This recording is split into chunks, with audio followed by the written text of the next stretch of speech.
Senate annual worldwide threat assessment hearing. Let me begin by welcoming our esteemed panel of witnesses, the Director of National Intelligence, Tulsi Gabbard, the CIA Director, John Ratcliffe, the FBI Director, Kash Patel, the Acting Director of the National Security Agency and Commander of U.S. Cyber Command, Lieutenant General William Hartman, and the DIE Director, Lieutenant General James Adams. Thank you all for your appearance today and for your service. I also want to offer a special thanks to General Hartman, who is about to enter a well-earned and well-deserved retirement. General, on behalf of the committee, thank you for your lifetime of service to our nation. I'd first like to take this opportunity to commend the thousands of men and women in our intelligence agencies whom our witnesses represent. Our intelligence professionals are second to none. Because of their service, their dedication, and their sacrifice, Americans are safer at home and around the world. But because of the nature of their work, grateful Americans don't buy their lunch at restaurants or even have a chance to say thank you. So on their behalf, let me simply say thank you. I want to make two basic points this morning.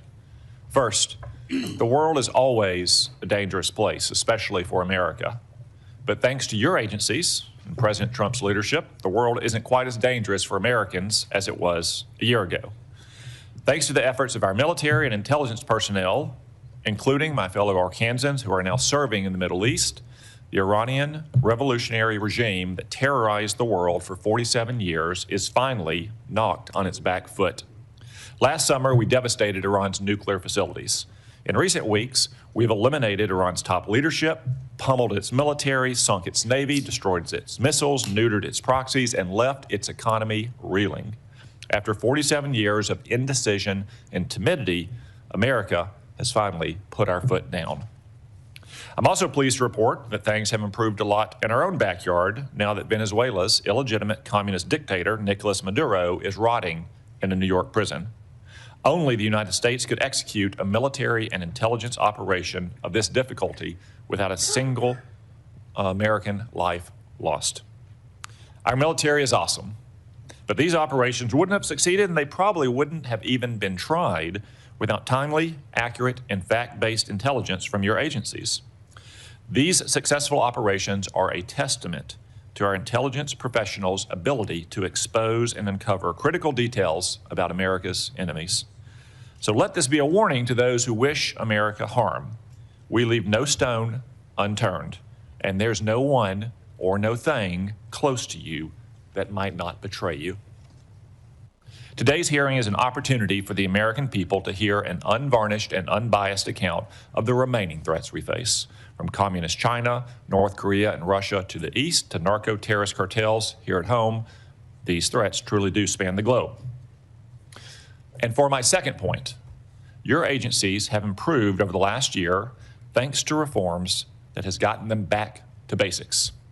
Of course, my 2 points are related. When our intelligence agencies return to their core mission, stealing the secrets of our adversaries to deliver timely and needful intelligence, America is safer for it. These efforts are already bearing fruit. For example, last year, the CIA increased its foreign intelligence reporting by 25%. This year, the CIA is on track to hire and deploy more officers than at any point in the last quarter century. While I'm greatly encouraged by the progress, more remains to be done. We must always equip our intelligence personnel with the tools they need to do their jobs well and execute their missions.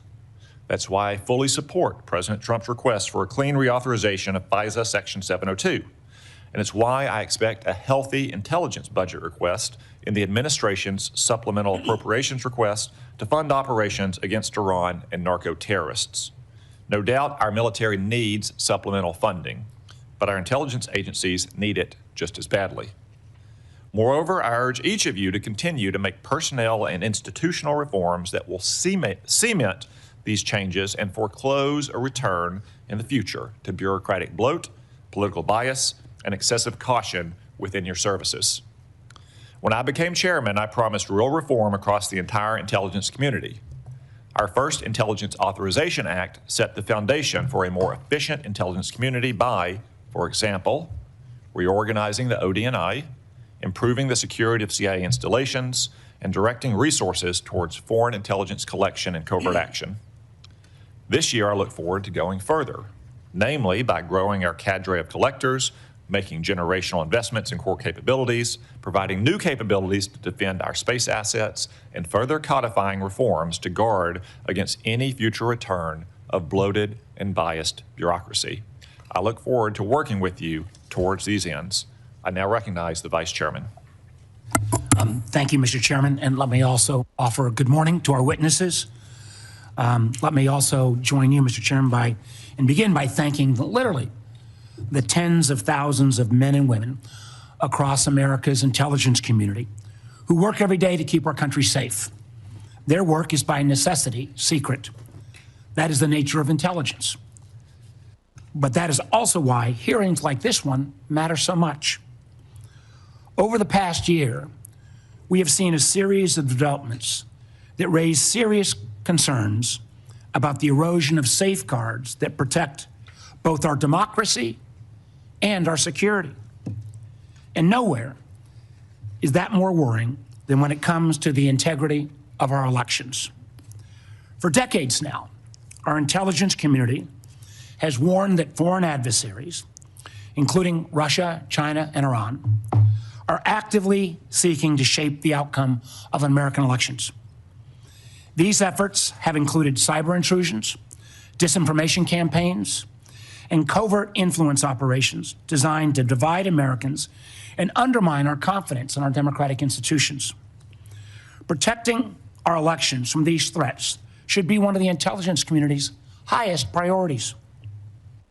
The DNI is supposed to be coordinating intelligence on foreign election interference, warning the American people about adversaries seeking to undermine our democracy, ensuring that federal, state, and local officials have the information they need.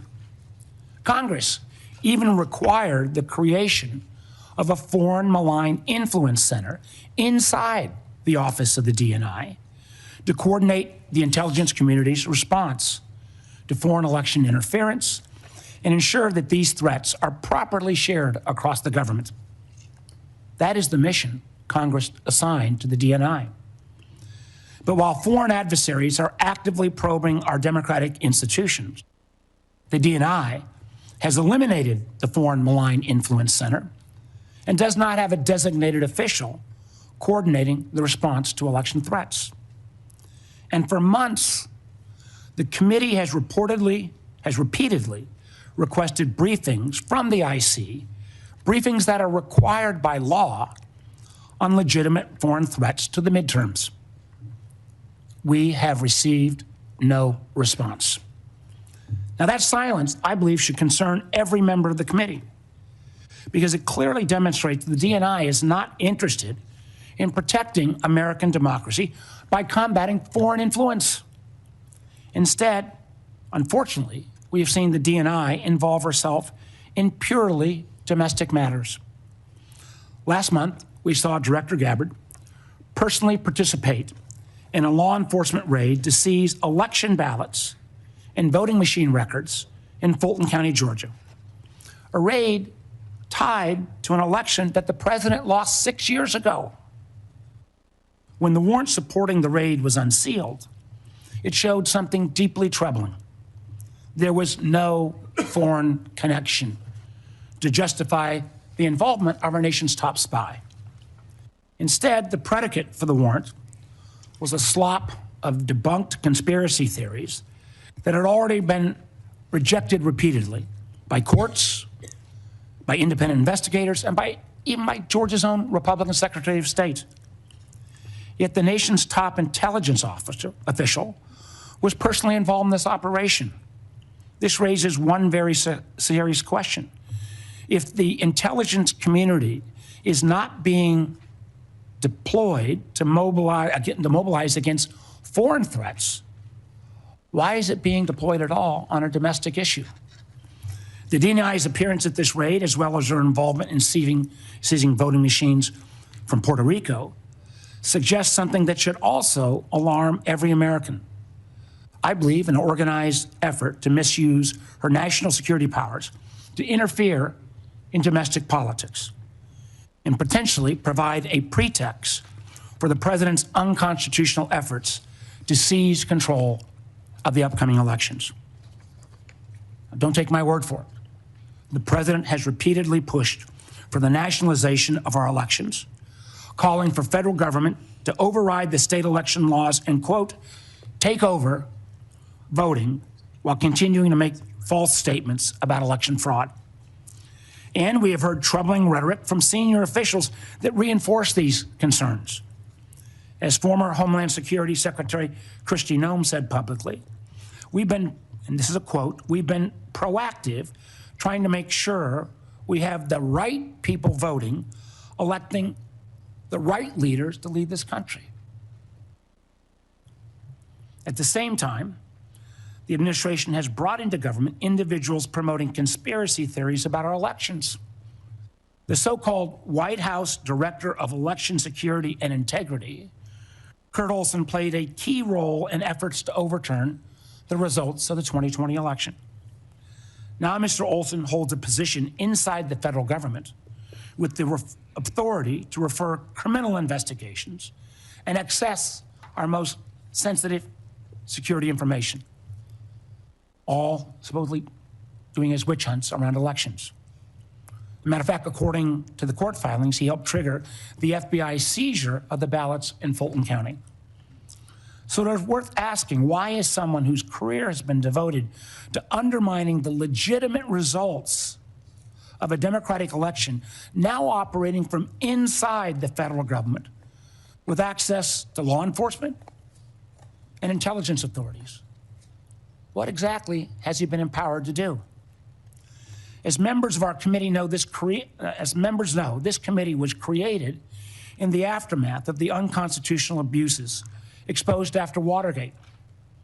The guardrails have been built around our intelligence and law enforcement agencies over the past several decades. Exist for a reason. Without them, America begins to look more like adversaries emphasized in this year's annual threat assessment: China, Russia, Iran, North Korea, and less like a democracy. Confronting these very clear and present threats to American security requires experienced professionals in intelligence agencies that are focused squarely on their mission. Instead, over the past year, we've seen actions that only serve to weaken them. Politically motivated purges at the FBI has resulted in the exodus of hundreds of agents and the reassignments of hundreds more from key national security areas like counterintelligence, counterterrorism, and cyber, and where they've been redeployed to? Immigration enforcement. In one troubling case, agents working on a task force focused on threats from Iran, clearly something that's pretty damn important right now, were dismissed because they had previously participated in the investigation of the president's mishandling of classified information. Elsewhere, the Bureau's budget is being slashed. Last year, it cut over $500 million, with the largest decreases from cyber, counterterrorism, and counterespionage. And the remaining scarce resources are being squandered on things like a $60 million jet for the director's personal travel so he can go golfing in Scotland or partying with athletes in Milan. In fact, according to a whistleblower account, those flights became so frequent they even delayed the Bureau's response to major incidents like the Charlie Kirk assassination or the shooting at Brown University. Credible reports also indicate that highly trained FBI agents from elite SWAT units have been reassigned to chauffeur his girlfriend, an unprecedented use of personnel whose training are actually intended for hunting violent criminals and neutralizing terrorists. Unfortunately, this dysfunction has not been limited to the FBI. Both the National Security Agency and the Defense Intelligence Agency, and this is no reflection on the two gentlemen sitting in front of us, were both left leaderless for months after the president fired their directors. One at the behest of a 9/11 conspiracy theorist, and the other for providing a fact-based assessment that contradicted the president's claims about obliterating Iran's nuclear program. Clearly, if the program had been truly obliterated, the president wouldn't be bombing again right now. And again, more than 1/3 of the personnel at CISA, created by Congress to protect critical infrastructure like power, water, and election systems, have been forced out. That seems like a real mistake as we still grapple with the intrusion called Typhoon and the recent Iranian cyber attack on Stryker. And we are now seeing in real time the cost to the State Department. Thousands of American citizens were trapped in a literal war zone with little assistance from their own government. For a time, those calling the State Department hotline for assistance were greeted with a pre-recorded message that said, quote, "Please do not rely on the U.S. government for assisted departure or evacuation." This was a foreseeable security crisis. When you start a war of choice, when there was no imminent threat, you should be able to prepare to make sure you get Americans out of the war zone. That same attitude, pushing some of our closest friends into the arms of our most capable foes, has profound consequences. Two of our most significant allies, Canada and the UK, are currently working to sign trade deals with China because they no longer believe the United States is a dependable partner. That's a remarkable statement in 2026.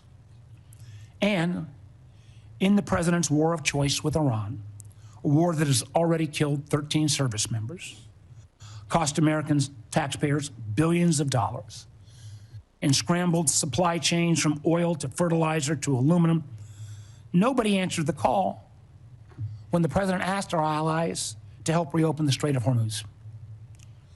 As the president's own counterterrorism chief acknowledged in his resignation yesterday, Iran posed no imminent threat to the United States. And unfortunately, our allies have been alienated and distracted by the administration's unilateral threats like invading Greenland, and the result is clear.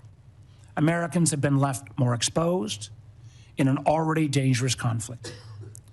Now, what I just outlined is quite a list, and it's a partial one at that. Matter of fact, we've got a full list we'd like to share with all the press. So what does this all mean? It matters because I believe the warnings contained in this year's annual threat assessment. I believe our IC when they say the global security environment is becoming more complex and that armed conflict is becoming more global. And I also agree with the assessment when it says that to succeed, we must think prudently and prioritize our efforts. On the topic of the annual threat assessment, I want to close where I began by noting that since the first time since 2017, in the aftermath of Russia's intervention in our 2016 elections, the annual threat assessment includes nothing about adversary attempts to influence American elections. Now, I don't believe this omission means that the threat has disappeared. It means that the intelligence community is no longer being allowed to speak honestly about it. And it raises serious questions, and I will be asking about your priorities, Director Gabbard, in terms of what you're choosing to prioritize instead. Thank you, Mr. Chairman. I yield back. Before we go to the witnesses, now that we have a critical mass of members, I would simply like to remind members that we will handle questions as we did last year, seniority at the time of the gavel, and alternating between Democrats and Republicans. We'll have one round of questions, 7 minutes per round. I will not entertain questions after 7-minute time has expired. Furthermore, I expect to convene the closed session in our usual location promptly 30 minutes after the open session begins. Director Gabbard, the floor is yours. Thank you, Chairman Cotton, Vice Chair Warner, members of the committee, good morning. I'm here today to present the 2026 Annual Threat Assessment, joined by the directors of the CIA, FBI, DIA, and NSA. Before I continue, on behalf of the intelligence community, I want to extend our thanks to General Hartman for his 37 years of service in uniform and closing out his 37 years with tremendous leadership of the NSA. This briefing is being provided in accordance with ODNI statutory responsibility. I'd like to remind those who are watching what I am briefing here today conveys the intelligence community's assessment of the threats facing U.S. citizens, our homeland, and our interests, not my personal views or opinions. In this assessment, we're following the structure of priorities that were laid out in the President's national security strategy, starting with the threats to our homeland and then shifting to global risks. The defense of our homeland is of the utmost importance to the American people, and efforts by this administration have shown over the last year the results of bolstering homeland defense in the security of the American people. For example, the strict enforcement of U.S. policies at the U.S.-Mexico border and regionally have served as a deterrent, drastically reducing illegal immigration. Based on Customs and Border Patrol data, January 2026's monthly encounters are down 83.8% compared to January 2025. Encounters declined 79% compared to 2024. The drivers of migration are likely to continue. Potential worsening instability in countries like Cuba and Haiti risk triggering migration surges, and smugglers who have long operated as transnational criminal organizations continue to view chaos as an opportunity for profit and will continue to look to profit from illegal immigration flows. These transnational criminal organizations continue to pose a daily and direct threat to the health and safety of millions of U.S. citizens, primarily and directly by producing and trafficking in illegal drugs. Under President Trump's leadership, fentanyl overdose deaths have seen a 30% decrease from September 2024 to September 2025. President Trump's aggressive efforts to more directly and actively target these transnational criminal organizations and reduce the inflow of fentanyl precursors has already had a significant impact, which is likely to continue. We've seen fentanyl potency also decrease, likely due to disruptions to the production supply chain. U.S. efforts to work with China and India to halt the flow of fentanyl precursor chemicals to North America are demonstrating some improvement, but there is more work to be done, as sadly, there are still tens of thousands of fentanyl-related deaths in America every year. Mexico-based TCOs like the Sinaloa Cartel and Jalisco New Generation Cartel dominate the production and smuggling of fentanyl, heroin, meth, and cocaine into the United States. Colombia-based DCOs and illegal armed groups like the Revolutionary Armed Forces of Colombia and the National Liberation Army are responsible for producing and trafficking large volumes of cocaine to the U.S. and European markets, with now some indicators of attempts to expand their market to the Asia-Pacific region. Colombia remains the world's largest producer of cocaine, and Colombian criminal groups have expanded their trafficking relationships with neighboring Ecuadorian and Brazilian gangs. As you know, MS-13 is well established in cells within the United States and uses violence to intimidate the Salvadoran diaspora, engaging in murder, extortion, retail drug trafficking, firearms offenses, and prostitution, fueling increased violence and instability.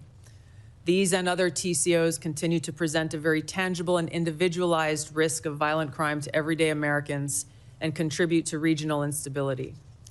As the president increases his focus on counter-drug and counter-cartel pressures, they're likely to seek ways to try to adapt their operations, including shifting production locations and trafficking routes and methods. The United States continues to face a complex and evolving threat landscape with a geographically diverse set of Islamist terrorist actors seeking to propagate their ideology globally and harm Americans, even as al-Qaeda and ISIS remain weaker today than they were at their respective peaks. The spread of Islamist ideology, in some cases led by individuals and organizations associated with the Muslim Brotherhood, poses a fundamental threat to freedom and the foundational principles that underpin Western civilization. Islamist groups and individuals use this ideology for recruiting and financial support for terrorist groups and individuals around the world, and to advance their political objectives of establishing an Islamist caliphate which governs based on Sharia.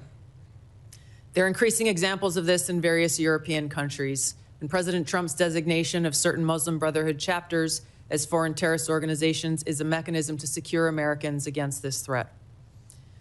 In response to setbacks to their capabilities of conducting large-scale complex attacks, Islamist terrorist groups have shifted toward focusing on executing information operations to spread propaganda and inspire or enable individuals located in or with access to the West. U.S. counterterrorism efforts, primarily in Iraq, Somalia, Yemen, and Syria in 2025, were instrumental in removing key terrorist leaders and operatives, degrading the ability of al-Qaeda and ISIS to quickly reconstitute its leadership and plan large-scale attacks against the homeland and U.S. interests abroad. Strict U.S. border enforcement measures and increased deportations of individuals with suspected links to Islamist terrorists have reduced access to the homeland and removed some potential sources of future terrorist attacks. Since January, U.S. officials have only had a handful of encounters at our borders with individuals associated with terrorist groups. This is a positive trend. However, our interagency coordinated efforts to continue to identify, locate, and remove known or suspected terrorists who may already be in the United States continues with vigilance. In 2025, there were at least 3 Islamist terrorist attacks in the United States. Law enforcement disrupted at least 15 U.S.-based Islamist terrorist plotters. Roughly half of last year's disrupted plotters had some online contact with Islamist terrorists inspired by Islamist foreign terrorist organizations abroad. For example, in the recent attempt to attack a synagogue in Michigan, the shooter had familial ties to a Hezbollah leader. Al-Qaeda and ISIS pose the biggest threat to U.S. interests overseas in parts of Africa, the Middle East, and South Asia, where these groups operate. In the Middle East, AQAP in Yemen, ISIS-K in South Asia, and ISIS in Syria are among the most likely groups conducting external plotting.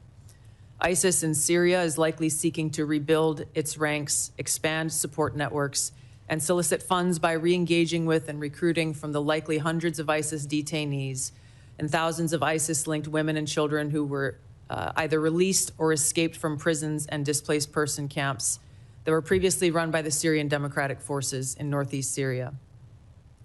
Meanwhile, state actors present a risk broader in scope by seeking new capabilities in kinetic and cyber warfare. The United States' secure nuclear deterrent continues to ensure safety in the homeland against strategic threats. However, the intelligence community assesses that Russia, China, North Korea, Iran, and Pakistan have been researching and developing an array of novel, advanced, or traditional missile delivery systems with nuclear and conventional payloads that put our homeland within range. The IC assesses that threats to the homeland will expand collectively to more than 16,000 missiles by 2035, from the current assessed figure of more than 3,000 missiles. The IC assesses that China and Russia are developing advanced delivery systems meant to be capable of penetrating or bypassing U.S. missile defenses.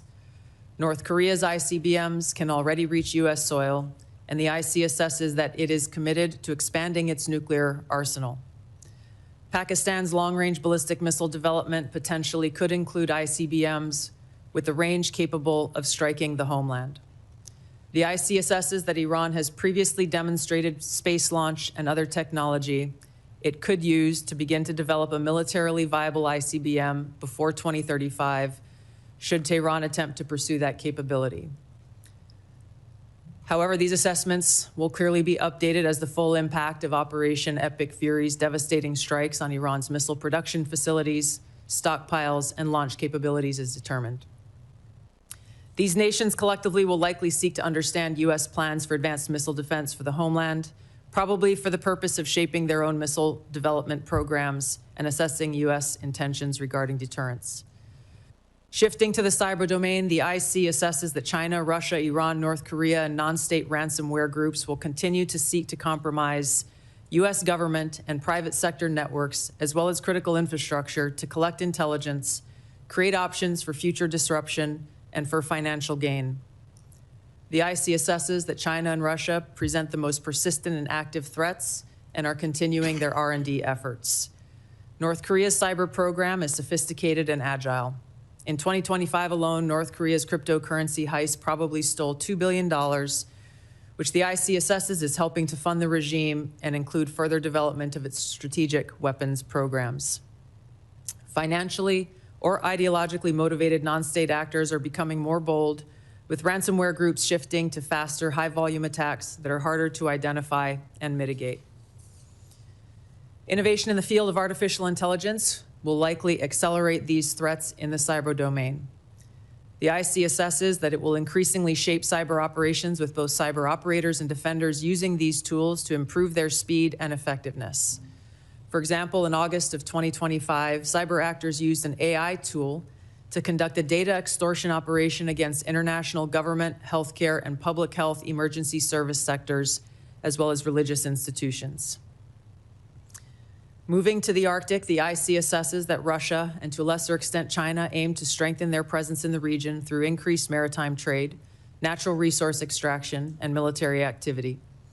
Russia, which has the longest coastline in the Arctic, has long sought recognition of its polar great power status and is deploying more military forces and building new permanent infrastructure. China, though not an Arctic country, is engaged in more limited efforts in the region to advance its own strategic and economic interests. The IC assesses that China is the most capable competitor in the field of artificial intelligence. The IC assesses that AI capabilities are rapidly advancing and changing the threat landscape, as this is a defining technology that enables computers and machines to simulate human learning comprehension, problem solving, creativity, and autonomy. It will be critical to ensure that humans remain in control of how AI is used and of the machines that may threaten to autonomously violate the interests of the American people across all domains. AI adoption at scale across the spectrum of usage poses serious risks. AI has the potential to aid in weapons and systems design and has been used in recent conflicts to influence targeting and streamline decision-making, underscoring the risk and likely threats that could manifest on the battlefield. Early developers in quantum computers will give countries an extraordinary technological advantage over others to quickly process national security information and break current encryption methodology used to protect sensitive finance, healthcare, and government information. The global security landscape is volatile and complex, with armed conflict growing more common and posing potential threats against U.S. interests. Strategic competition and regional and smaller powers are becoming more willing to use force to pursue their interests, heightening the risk of conflict. The IC assesses the space domain is becoming increasingly contested, with China and Russia developing counter-space capabilities to challenge U.S. space efforts. The threat of nuclear proliferation and advancing chemical and biological warfare capabilities continues to grow. I'll turn now to our neighborhood in the Western Hemisphere, where flagging economies, high crime rates, pervasive organized crime, migration flows, corruption, narcotics trafficking, all of these present a spectrum of risks to U.S. interests, and where strategic competitors seek to gain greater influence in the region. The IC assesses that Latin America and the Caribbean almost certainly will see hotspots of volatility in the coming year. Since Maduro's arrest, the IC assesses a shift in Venezuela's leadership towards cooperating with the U.S. to open its economy, to develop the country's oil and gas extraction capability, and we've seen their movement in releasing political prisoners. The U.S.-Mexico-Canada Agreement review in 2026 will likely increase uncertainty in many Latin American countries, especially those that rely on Mexico as an export destination for intermediate goods for manufacture and onward export to the U.S. China, Russia, and Iran are likely seeking to sustain economic, political, and military engagement with Latin America. The IC assesses that China's demand for raw materials is likely to continue to drive its economic outreach, while Russia likely wants to expand its current security and diplomatic ties with Cuba and Nicaragua. The IC assesses that China aims to elevate its own political, economic, military, and technological power to increase its own regional positioning and global influence to fend off threats to their interests. While there are challenging areas where interests diverge, President Trump's diplomatic engagements with President Xi to work towards U.S. interests have enabled progress where those interests align. The IC assesses that China continues to rapidly modernize its military forces across all domains in pursuit of its goal to achieve world-class status by mid-century. This includes building a force with the aim of being capable of deterring U.S. and allied forces in the region, and to achieve their stated objective of developing the ability to seize Taiwan by force if necessary. However, the IC assesses that China likely prefers to set the conditions for an eventual peaceful reunification with Taiwan short of conflict. The IC assesses that an increasingly confident North Korean regime remains a source of concern regionally and globally. Its weapons of mass destruction, its conventional military capabilities, illicit cyber activities, and demonstrated willingness to use asymmetric capabilities poses a threat to U.S. and its allies, particularly South Korea and Japan. North Korea's partnership with Russia is growing, and in 2025, Kim took steps to improve ties with China, still North Korea's most important trading partner and economic benefactor. The IC assesses that North Korea's support for Russia in the war against Ukraine has increased North Korea's capabilities as their forces have gained combat experience in 21st century warfare, along with equipment. In 2024, North Korea deployed more than 11,000 troops to Russia to support combat operations in Kursk. Pyongyang continues to develop and expand its strategic weapons programs, including missiles that can evade U.S. and regional missile defenses. It is continuing to work to increase its nuclear warhead stockpile and maintains biological and chemical weapons capabilities. Russia retains the capability to selectively challenge U.S. interests globally by military and non-military means. The IC assesses that the most dangerous threat posed by Russia to the U.S. is the potential of an escalatory spiral in an ongoing conflict, such as Ukraine, or a new conflict that led to direct hostilities, including the potential deployment of nuclear weapons.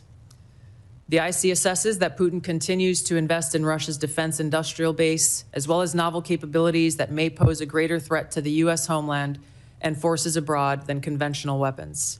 Russia has advanced systems, hypersonic missiles, and undersea capabilities designed to negate the U.S. military advantage. Moscow also relies on other tools to exert pressure, using gray zone tactics to further its goals and compete below the level of armed conflict. Russia is also building an extensive counterspace capabilities to contest U.S. space dominance. Its development of a nuclear counterspace weapon poses the greatest single threat to the world's space architecture. During the past year, the IC assesses that Russia has maintained the upper hand in the war against Ukraine. U.S.-led negotiations between Moscow and Kiev are ongoing. Until such an agreement is met, Moscow is likely to continue fighting a slow war of attrition until they view their objectives have been achieved. In the Middle East, conflict and instability will shape security, political, and economic dynamics in a variety of ways. The IC assesses that Operation Epic Fury is advancing fundamental change in the region that began with Hamas's attack on Israel on October 7th, 2023, and continued with the 12-day war last year, resulting in weakening Iran and its proxies. The IC assesses the regime in Iran appears to be intact but largely degraded due to attacks on its leadership and military capabilities. Its conventional military power projection capabilities have largely been destroyed, leaving limited options. Iran's strategic position has been significantly degraded. The U.S.-led maximum pressure campaign and snapback of European sanctions added additional pressure to an already bleak Iranian economy, resulting in mass protests earlier this year that Tehran suppressed by killing thousands of protesters. Even if the regime remains intact, the IC assesses that internal tensions are likely to increase as Iran's economy worsens. Even so, Iran and its proxies continue to attack U.S. and allied interests in the Middle East. The IC assesses that if a hostile regime survives, it will likely seek to begin a years-long effort to rebuild its military, missiles, and UAV forces. Prior to Operation Epic Fury, the IC assesses Iran was trying to recover from the severe damage to its nuclear infrastructure sustained during the 12-day war and continued to refuse to comply with its nuclear obligations with the IAEA, refusing them access to key facilities. The IC assesses that China, Russia, and North Korea see the United States as a strategic competitor and potential adversary. Iran has long viewed the U.S. as an adversary and is engaged in active conflict with the U.S. as of today. These four countries, the IC assesses, are likely to continue their selective cooperation with each other, which could bolster their individual capabilities and threats to U.S. interests more broadly. However, currently these relationships are primarily bilateral on selective issues and depend on broader circumstances, divergent sovereign interests, and in some cases, concerns over directly confronting the United States. These factors, the ICSSs, are likely to constrain their relationships.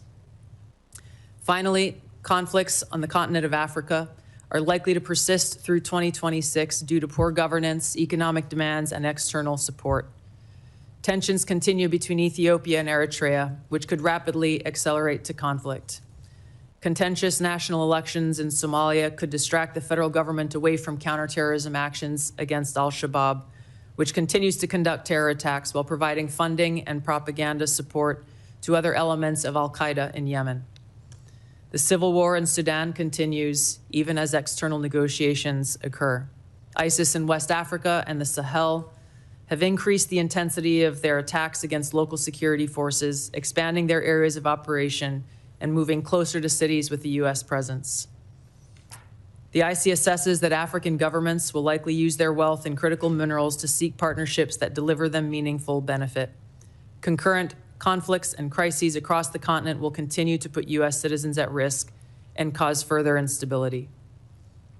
In closing, as leaders of the intelligence community, we remain committed to providing the President and policymakers with timely, unbiased, relevant intelligence to inform decision-making and to ensure the safety, security, and freedom of the American people. Thank you. Thank you, Director Gabbard.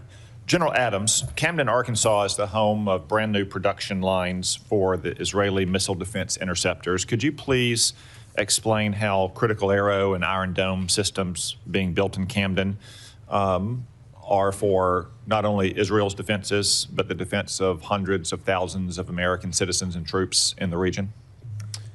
Chairman Cotton, thank you for that question. And I have to say that the Arrow system and the Iron Dome system are critical defensive systems that prevent adversary power projection from impacting the targets in the friendly areas in Israel. The Arrow system itself is the high altitude, primarily against MRBMs, and it's proven to be very, very effective against those systems. The Iron Dome is more of a closer-in system, protecting against rockets and things of that nature. But the combination of those two with U.S. systems creates a shield to prevent those attacks from the Iranians impacting key areas in areas where they're protecting. Thank you, General Adams. I was recently in Camden with Secretary Hegseth as part of his Arsenal of Freedom tour, and they are great Arkansans who do great work to keep our nation safe. General Hartman, we've often spoken about our pressing need for more cybersecurity manpower and part-time formation, such as the Arkansas Air National Guard's 223rd Cyberspace Operations Squadron are a great way to grow the force. What recommendations do you have to grow these cyber protection teams and develop more capacity for local and national missions? Chairman Cotton, thanks for the question. I did hear a little bit about the great team in Arkansas there, and I know 855 CPT operates from that formation. And so for us, certainly looking at a number of different initiatives. One, ensure that we can share all of the relevant top secret classified information and other sort of indications and warning that the organizations need. But I will tell you, I'm an advocate for an ability to establish some sort of joint reserve cyber organization, and so that at Cybercom we can ensure that those organizations have all of the advanced training that they need to ensure that those organizations have access to all of the intelligence that they need, and to ensure that we control some level of funding at both Cybercom and NSA that can be used to mobilize those personnel to handle the most difficult problems that we're faced with.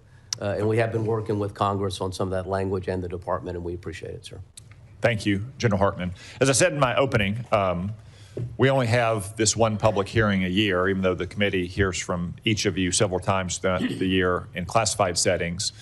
So we don't often have a chance to tell the American people what great work their intelligence professionals are doing for them. So Director Ratcliffe, could you take the opportunity to maybe join in the excellent briefings that Secretary Hegseth and General Kane have provided on a regular basis over the last couple months on the military aspects of both the Maduro raid and Operation Epic Fury to explain the CIA's contributions to those operations. Thank you, Senator. You know, last year when I was here in my confirmation, I promised you all, and you had all asked for, a more aggressive CIA, one that was focused on core mission, getting back to the business of stealing secrets, to be able to provide our policymakers with a decisive strategic advantage that would allow and advance and contribute to foreign policy and national security successes. To the credit of the CIA workforce, the CIA has delivered. Some of those successes have been very public. As you mentioned, Senator, Operation Midnight Hammer, Operation Absolute Resolve, flawless military operations like that are hostage to a flawless intelligence picture. And the CIA, as you know from classified briefings, contributed in myriad ways to the success of that. But what I would say to you is those successes are just emblematic of the phenomenal progress and success really by every measure, every metric, every standard across every national security space with regard to the work of the CIA. Senator, you mentioned some of it in your opening. The increase of our asset stable and our human sources up by 25%, our FI collection across the board, our foreign intelligence collection up by 25% overall, and in important categories like China, for instance, up 100%. In areas like tech and AI, up 45%. On the counter-narcotics front, our operations up by 70%. And with regard to counterterrorism, those are classified numbers that I'll share with you in the classified portion of this hearing, but they're off the charts good. The best way I can summarize it, Senator, is I had a 32-year veteran of the agency retire this year, and he said to me, I hate to go. I don't know if this is the best year that the CIA's ever had, but it's the best year I can ever remember. And I think that reflects the current morale of the CIA. It's a workforce that knows it's doing a great job. It knows that it's being allowed to do what they signed up to do, which is provide that decisive strategic advantage to our country for great successes that everyone can see. So I thank you for the opportunity to let me recognize the CIA workforce. Thank you. Director Ratcliffe, I want to address one specific threat from Iran, the threat of an intercontinental missile, which is really just the combination of two technologies, one thrust to get something into space and a reentry vehicle to get it back to Earth. Iran has always had a space launch program, which is flimsy cover for the first part of that intercontinental missile program. I haven't seen any Iranian astronauts in space lately. And second, they have medium-range ballistic missiles, which already have a reentry vehicle. So if you crudely married those two technologies together, I've heard some analysts say that Iran could have had a functioning intercontinental missile to threaten the United States in as few as 6 months. Would you agree with that assessment? Well, you're right to be concerned about Iran's development of longer-range ballistic missiles, Senator. If Iran were allowed to develop at the IRBM ranges, which is 3,000 kilometers, it would threaten most of Europe. And yes, as you mentioned, we know that Iran is gaining experience in these larger, more powerful booster technologies through its so-called space launch vehicle program. If left unimpeded, yes, Senator, they would have the ability to range missiles to the continental U.S. It's one of the reasons why degrading Iran's missile production capabilities that is taking place right now in Operation Epic Fury is so important to our national security. Thank you. Vice Chairman. Thank you, Mr. Chairman. Director Gabbard, the whole country knows that you were recently involved in an FBI operation to seize ballots in Fulton County, Georgia. Yet this was despite the fact that the warrant showed no foreign interference or nexus. Matter of fact, the warrant was based entirely on conspiracy theories that have already been examined and rejected repeatedly. Now, where is the authority for you to involve yourself in a domestic law enforcement activity? Thank you, Vice Chairman. I appreciate the question. As you know, I've addressed every issue you've raised in detail in a letter, but I'm grateful for the opportunity to do it in this forum. As you stated, Congress provided by statute ODNI with the responsibility of election security and counterintelligence in 2021. As you also know, ODNI has purview and oversight. I know the history very well, but could you just I am addressing the question. ODNI also has purview and overview over two domestic-related agencies, the Department of Homeland Security and the FBI, both of which have purview over election security responsibilities to ensure the integrity of our elections. I want to correct one of your statements that you've made multiple times, which is false. I did not participate in a law enforcement activity, nor would I, because that does not exist within my authorities. You were present on the scene. Are the photos of you on the scene false? I was at Fulton County, sir, at the request of the president, and to work with the FBI to observe this action that had long been awaited. I was not aware of what was in the warrant or was not in the warrant. And what was the president's specific request for you to go to? What was the specific request that was made by the president for you to show up in Fulton County? To go and observe the FBI's activities on this issue. So why? When you look at the your question, sir. Do you have the answer why the president was knowing about this affidavit before it was even served? I'm not aware that the president knew about an affidavit before it was served. Then why was he sending you to Fulton County? This occurred the day that the FBI had it approved, their warrant approved by a local judge, and they began to execute this. To address your question, sir, about the foreign nexus question, in order for us to better understand the vulnerabilities in our election systems that may exist today as we look to 2026, and yes, we are very focused on trying to make sure that this election is one that the American people have Director faith, Gabbard, I've got a number of questions. Director Gabbard, I have a number of questions. Let me ask my next question, please. You have not provided any of the required reports or briefings to this committee on foreign interference. This is the first threat assessment since 2017 that didn't even mention foreign interference. Last year, when you were already confirmed, it mentioned it at high level. Are you saying there is no foreign threat to our elections in the midterms this year?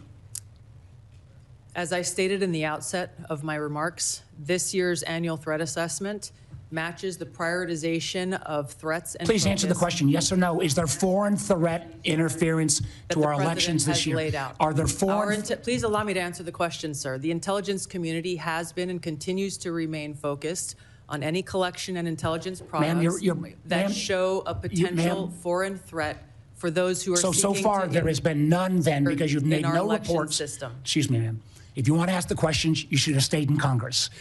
Please answer the questions. I didn't ask you a question, sir. I'm trying to answer your questions. So you're saying the failure to provide any reports or the failure to have any mention of a foreign threat assessment, I would draw the conclusion there must be no foreign threat to our elections in 26. So that brings me a question that I have for both you, ma'am, and Director Patel.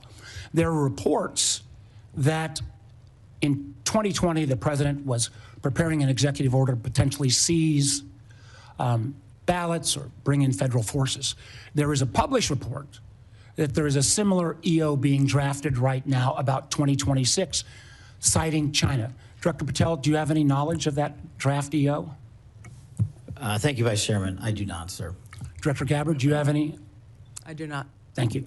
Let me move to Iran. Now, I understand, and I appreciated, Director Gabbard, your comments yesterday about agreeing that the president has sole authority, I guess, in his bones to declare whether something is an imminent threat. I didn't agree with your friend, Mr. Kent, but I didn't, again, I agreed with him yesterday on the fact that there was no imminent threat. I guess what I'm concerned about, one thing is, even in your printed testimony today on page 6, and your last paragraph on page 6, as a result of Operation Midnight Hammer, Iran's nuclear enrichment program was obliterated. There's been no efforts to try to rebuild their enrichment capability. You omitted that paragraph from your oral opening. Was that because the president had said there was an imminent threat 2 weeks No, sir, I recognize that the time was running long, and I skipped through some of the portions So you chose to take of my oral delivered remarks. You chose sir. to omit the parts that contradict the president. The president continues to say as well that he had no idea, was shocked that the Iranians had moved to take over the Strait of Hormuz. Did you provide any intelligence that would say that it would be that it was not likely that the Iranians would try to move on the strait?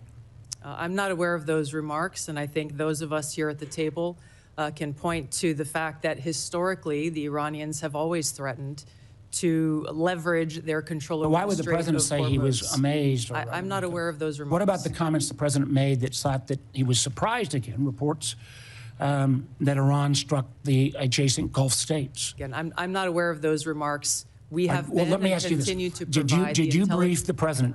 Did you brief the president? Decisions. Did you brief the president if he starts a war of choice that the likely result would be that Iran would strike adjacent Gulf nations and close the Strait of Hormuz? Did you brief him on those two facts that I think have been consistently the assumptions of the intelligence community?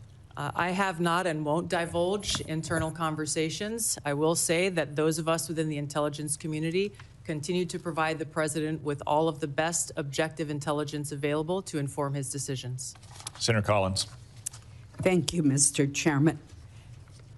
Director Gabbard, you just testified that ISIS and al-Qaeda are significantly weaker. And reflecting that view, you have devoted declining budgets, personnel, and emphasis on countering terrorism. Yet, the fact is that ISIS is growing and operating in Somalia, Afghanistan, Syria, Pakistan, and Iraq. Al-Qaeda is surging in Afghanistan, the Arabian Peninsula, and throughout Central Africa. The Houthis in Yemen and the rest of the Iranian proxies remain a serious threat. Focusing, as you have done, on great power competitors seems to have diverted resources from the fight against terrorism, a fight that's very much still going on. As I have said repeatedly, it is terrorists who want and can kill Americans today. We've just seen the terrorists in Michigan attacking the synagogue. In addition, it appears that a more stovepiped effort in the Intelligence Committee has returned. How are you ensuring that Americans are safe and that you are countering counterterrorism threats to our homeland and to U.S. citizens abroad? Thank you, Senator Collins, for your question and the opportunity to clarify the comments in my opening statement. My reference to the size of ISIS and al-Qaeda organizationally is smaller and weaker than it was during its peak over a decade ago. However, I completely concur with your remarks about the threat of ISIS, al-Qaeda, and other Islamist terrorist groups around the world, and the threat that they pose to U.S. interest service members and directly to the homeland. Our ODNI National Counterterrorism Center has been at the forefront of ramping up, and I believe is more active today than it has been certainly in a long time. We are dedicating every resource that they ask for, as well as the counterterrorism elements across the IC, to make sure that we are never taking our eye off of this persistent threat to the American people. The change in tactics based on the current environment is something we continue to be most concerned about. We are seeing less indicators of large-scale organized complex threats or attacks, and instead efforts focused on individuals either who have been radicalized by Islamist propaganda and may not have ever had contact with ISIS or Al-Qaeda, for example, and others who have had contact, of which we are able to have more indications of. This remains and will be, and as we come to present our budgets to you, a foremost and primary priority. The integration across the intelligence community on the counterterrorism threat occurs every single day, with our teams working very effectively together to thwart terrorist attacks as we have over the last year. Director Patel, I'm going to follow up on this issue with you. ISIS targets potential recruits online through social media, gaming platforms, encrypted messaging apps. ISIS even facilitated a network online to smuggle illegal immigrants into the United States. Since April 2021, there have been more than 52 jihadist-inspired cases across 30 states. What measures is the FBI taking to prevent foreign terrorist organizations from recruiting or influencing Americans, while also ensuring the protection of individuals' right to privacy? Thank you, Senator. And I think you said it best. They have transferred their capabilities in terms of personal recruitments to online recruitments, which makes any terrorist organization, including ISIS, all the more powerful. What we have done is extended and expanded resources to environments like the Threat Screening Center, which allows us to collect biometric capabilities from all over the world. We've had a double-digit increase in that and a double-digit increase in intelligence production. But what we've also done in the CT space specifically is expand the number of agents and intel analysts that go online and detect, based on our biometric capabilities and intelligence that we have from the interagency. And what that leads us to is what we saw in December of last year, Senator, where we at the FBI stopped 4 terrorist attacks, 4 in California, Texas, North Carolina, and Pennsylvania, 3 of which were ISIS-inspired. We were able to detect these individuals both online and in person using our covert platforms, and we shuttered a bombing campaign in Southern California and 2 mass casualty events for New Year's Eve. Director Gabbard, the intelligence community did not detect an extremely serious breach affecting our telecommunications industry due to the Chinese Salt Typhoon incursions for a very long time. In addition, the Chinese Volt Typhoon threat poses a terrible threat to U.S. critical infrastructure. Specific sectors throughout the United States have been overlooked and underprotected. What are you doing to deal with the threat to critical infrastructure, our electric grid, our communication systems, given this huge miss by our talented intelligence community? Thank you, Senator Collins, for the question. Working with our partners at NSA and others to detect these threats and how they may be evolved or developing is something we're continuing to work on. Building strong partnerships with the private sector, whether it be in the telecom industry, the financial sector, the healthcare sector, the energy sector, is something that I'm rebuilding. We've seen some of these ongoing relationships falter over previous years. I've personally been astounded by some of the conversations I've had with leaders from these industries who are just as concerned as we are about these threats to our critical infrastructure, and yet don't feel that they have the connectivity or the information to be able to secure their own infrastructure. So in short, building those stronger partnerships, integrating and being able to share information intelligence where we can is critical for us to be able to secure our country from these threats. Thank you, Senator Collins. Senator Wyden. Thank you, Mr. Chairman. Director Gabbard, last year your agencies testified, and I quote, Iran's large conventional forces are capable of inflicting substantial damage to an attacker, executing regional strikes, and disrupting shipping, particularly energy supplies, through the Strait of Hormuz, In other words, every problem we're seeing now was not only foreseeable, but was actually predicted by the intelligence agencies. So, Director, in the lead up to the start of this war 3 weeks ago, did the intelligence agencies stick to their assessment that in response to an attack, the Iranians had the capability to shut down the Strait of Hormuz? Thank you, Senator Wyden. The intelligence community has continued to provide the president and his team with the intelligence related to this operation in Iran before and on an ongoing basis. So right now, we're in a global energy crisis. We're paying more for gas. The economy is in danger. And it seems to me, and I heard you discuss this with Senator Warner too, that there's a lot of hedging going on with respect to entirely foreseen consequences of the war. And that strikes me, Madam Director, as what amounts to a historic mistake. Now, my second question is, did the intelligence agencies assess that the Iranians could respond to a regime change attack from us by attacking U.S. forces and other Americans in the region?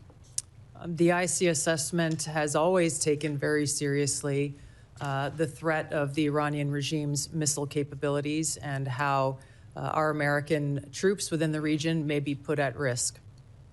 Again, you know, it seems to me with Americans dying in the war, it's hard to see how you can sit here and say that the intelligence agencies couldn't provide a clear warning that if attacked, the Iranians would respond by attacking our people.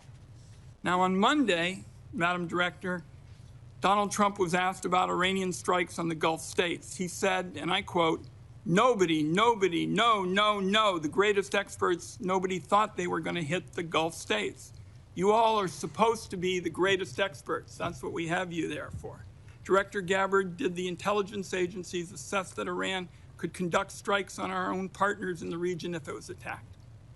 The intelligence community has continued to assess the potential threats to the region, the existing threats to the region, and providing those assessments to the policymakers and decision makers. Let me move on to several others of you with respect to 702 of FISA, and I'm just going to start with you, General Hartman. When Congress last reauthorized Section 702 of FISA, it included a provision that expanded the type of companies and individuals who could be forced to assist the government in its spying. Has this expansion resulted in any intelligence, General Hartman? Senator, thanks for the question. Just to be clear, this provision provided us an ability to collect foreign intelligence on personnel outside of the United States. This is the major 702 issue in terms of expansion. What was the effect of what was done? Senator, I would prefer to talk to you about exact specifics in the closed session. I'm happy to do that. Let's understand, though, this is a dangerously broad provision that could be used to rope in anybody with access to a cable box, a Wi-Fi router, or a server. It was jammed into the 2024 reauthorization bill at the last minute. Senators were told they had no choice but to support it. And now, 2 years later, we've just had testimony from a very respected individual who's saying, so far it has had no value. So, colleagues, we are getting ready to have another discussion on this, and this ought to be a warning to every senator that not every new spying power that is sold as urgent and critical actually is. Senator, could I please respond to that? Of course. So Senator, I just want to be clear. It provided us no additional authority that doesn't involve collecting intelligence on foreigners that are outside of the United States of America. Fine. Director Patel, a question for you. In 2023, your predecessor testified that, and I quote, to my knowledge, we do not currently purchase commercial database information that includes location data derived from internet advertising. Is that the case still? And if so, can you commit this morning to not buying Americans' location data? Thank you. The FBI uses all tools, Senator, thank you for the question, to do our mission. We do purchase commercially available information that's consistent with the Constitution and the laws under the Electronic Communications Privacy Act, and it has led to some valuable intelligence for us to be utilized with our private and partner sectors. So you're saying that the agency will buy Americans' location data. I believe that that's what you've said in kind of intelligence lingo, and I just want to say, as we start this debate, doing that without a warrant is an outrageous end run around the Fourth Amendment. It's particularly dangerous given the use of artificial intelligence to comb through massive amounts of private information. This is Exhibit A for why Congress needs to pass our bipartisan, bicameral bill, the Government Surveillance Reform Act. I have time, I believe, for one more question. Director Patel, you 3 weeks ago indicated you were dissatisfied about having your phone records subpoenaed. Do you think the government ought to get a court order to collect phone records? Senator, in my experience, the government does get court orders to obtain phone records. One last question. General Adams, for you, in 2021, your agency confirmed that it had purchased and searched domestic location data. It is still your agency's position that you can buy Americans' location data without a warrant? And if so, are you still doing it? Senator, thanks for the question. With regards to commercially available information and publicly available information, the purchases that my agency makes is in alignment with the Constitution and protects U.S. persons' information. But you're buying location data, correct? I mean, we've now had that referred to twice, and I don't think there's any question that you're doing it. All of the purchasing of commercially available information by the agency is passed through legal channels and is in complete compliance with laws. Thank you, Mr. Chairman. General Hartman, I want to give you a chance to answer more specifically what Senator Wyden said. You did answer it indirectly. Does anything in Section 702 give the government the authority to target any American with a cable box or a Wi-Fi router? Chairman, nothing in 702 gives us the authority to target an American with a cable router or a Wi-Fi device. Thank you. And I would observe about commercially available data that the keywords are commercially available. If any other person can buy it and the FBI can buy it and it helps them locate a depraved child molester or savage cartel leader, I would certainly hope the FBI is doing anything they can to keep Americans safe. It's not much different from longstanding Supreme Court precedent that, for instance, says law enforcement can go through trash that you put on the side of the curb because you no longer have a privacy interest in it. Senator Cornyn. Thank you all for your service to our country and the people you represent. We are in debt to all of you. I want to ask you, Director Ratcliffe, yesterday, the head of the National Counterterrorism Center resigned, saying that Iran did not represent an imminent threat to the United States. Is there anything to indicate that Iran had ceased in its nuclear ambitions or in its desire to continue to build ballistic missiles capable of threatening American troops and allies in the Middle East? Senator, no. In fact, the intelligence reflects the contrary. So you disagree with Mr. Kent? I do. I would think any fair-minded assessment of the situation, even based on open sources, would reflect the danger the regime poses to the United States. Isn't it true they've basically been at war with the West since 1979 during the Iranian Revolution and have American blood on their hands? That's absolutely correct. I think Iran has been a constant threat to the United States for an extended period of time and posed an immediate threat at this time. The threat assessment says that al-Qaeda and ISIS maintain the intent to launch operations targeting the U.S., but it's most likely to occur through U.S.-based lone offenders. I want to ask you, Director Patel, it seems like there's been a raft of incidents recently. On March the 1st in Austin, Texas, where I live, a lone gunman wearing a sweatshirt saying "Property of Allah," and who the T-shirt he wore underneath had an Iranian flag, killed 3 innocent people and injured 12 more. And then we know in Virginia, the Old Dominion shooting, somebody who unbelievably was sentenced to 11 years in federal prison for attempting to support ISIS, but then was released only to commit another terrorist attack. We all are familiar with what's happened in Michigan, in New York, and I applaud the important role that the FBI has played in stopping some terrorist attacks, but obviously the FBI can't be everywhere all the time. Would you please talk about your cooperation and collaboration with Homeland Security investigations in countering terrorist attacks against the United States?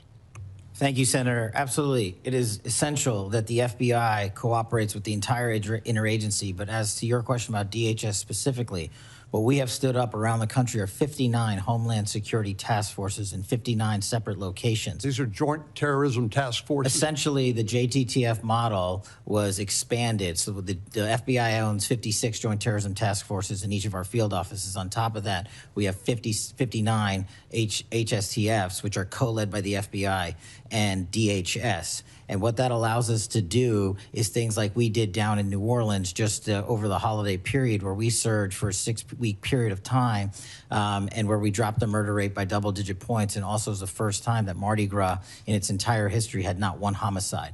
So when you bring the powers of the Homeland Security folks, DHS, and the FBI together, this is the purpose of it, to get after not just the terrorism threat, but the violence and the criminal activity in our cities. And that's why we're in 59 cities across the country, and it's working in places like Memphis and every other city we have it.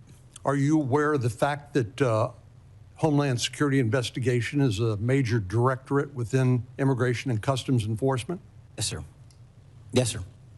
And are you aware that Senate Democrats have uniformly voted not to fund the Department of Homeland Security, including Homeland Security investigations, TSA, FEMA, and other functions of the Department of Homeland Security? Senator, I'm aware that employees of DHS are 1 month without pay.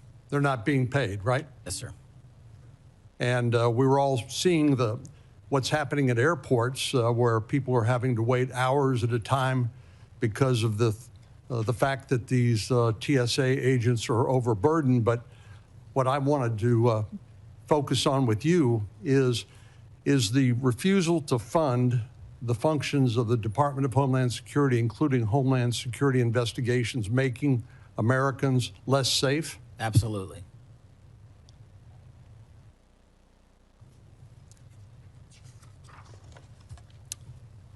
So give us an example of some of the cooperation that you all have engaged in with the FBI has engaged in with the Homeland Security investigations. I'm looking at an article here that talks about the 190,000 Afghan nationals that were admitted to the United States, literally unvetted, and there are examples of individuals within that 190,000 who have committed terrorist attacks against the United States and against American citizens. Is that the sort of thing that you are investigating with HSI?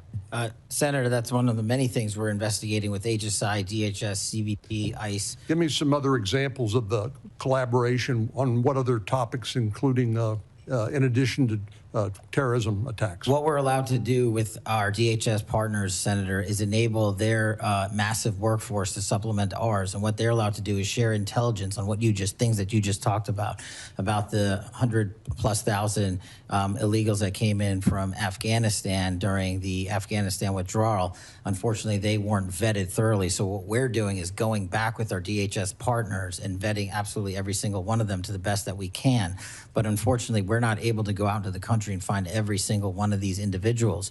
But we need more than 12,000 FBI agents to do that job, which is why we are utilizing the 100,000 or so 1811s at the Department of Homeland Security to give us the information they have from their immigration records, from their travel records, from their travel logs overseas and within the country. And what we're able to do is remove these individuals off the streets in every single state across the country, to include violent gang members, to include Tren de Aragua, to include ISIS-affiliated individuals, to include Al-Qaeda-related affiliated individuals. And hopefully we do it before and not after, like the tragedy that we witnessed in Washington, D.C., where an individual from Afghanistan was allowed to enter into our country and shot multiple members of our uniformed military service.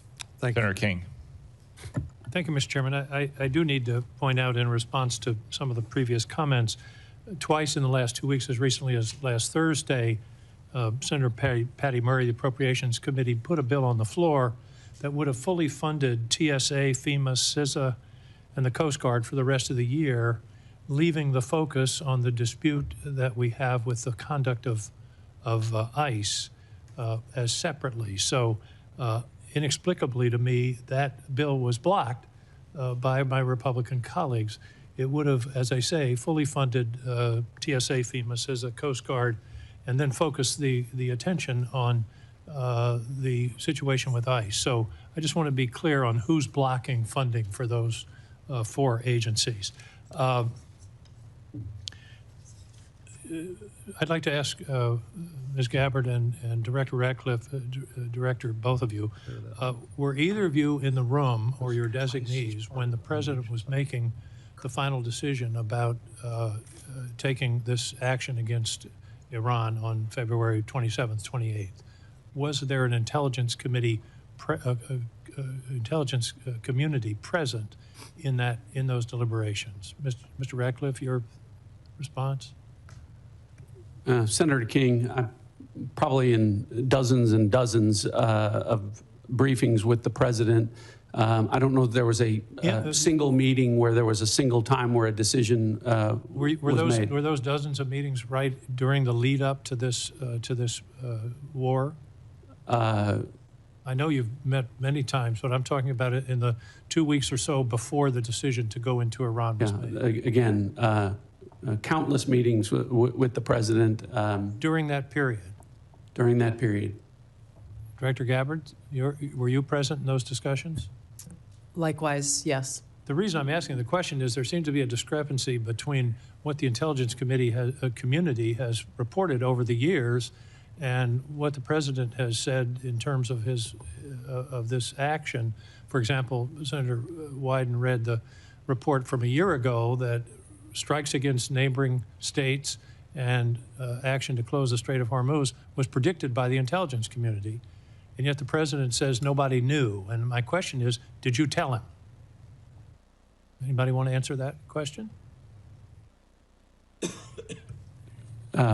Senator, I'll answer the question. So with regard to briefings, the President gets briefings constantly about intelligence. Now, the comments that you talked about, I had not heard, but what I can tell you is that Iran had specific plans to hit U.S. interests in energy sites across the region.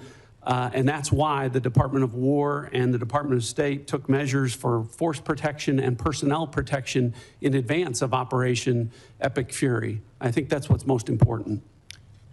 Any predictions to the President about the Strait of Hormuz? All you got to do is look at a map and you'll see that the vulnerability of the Strait of Hormuz. Was that part of the briefing, Director Gabbard?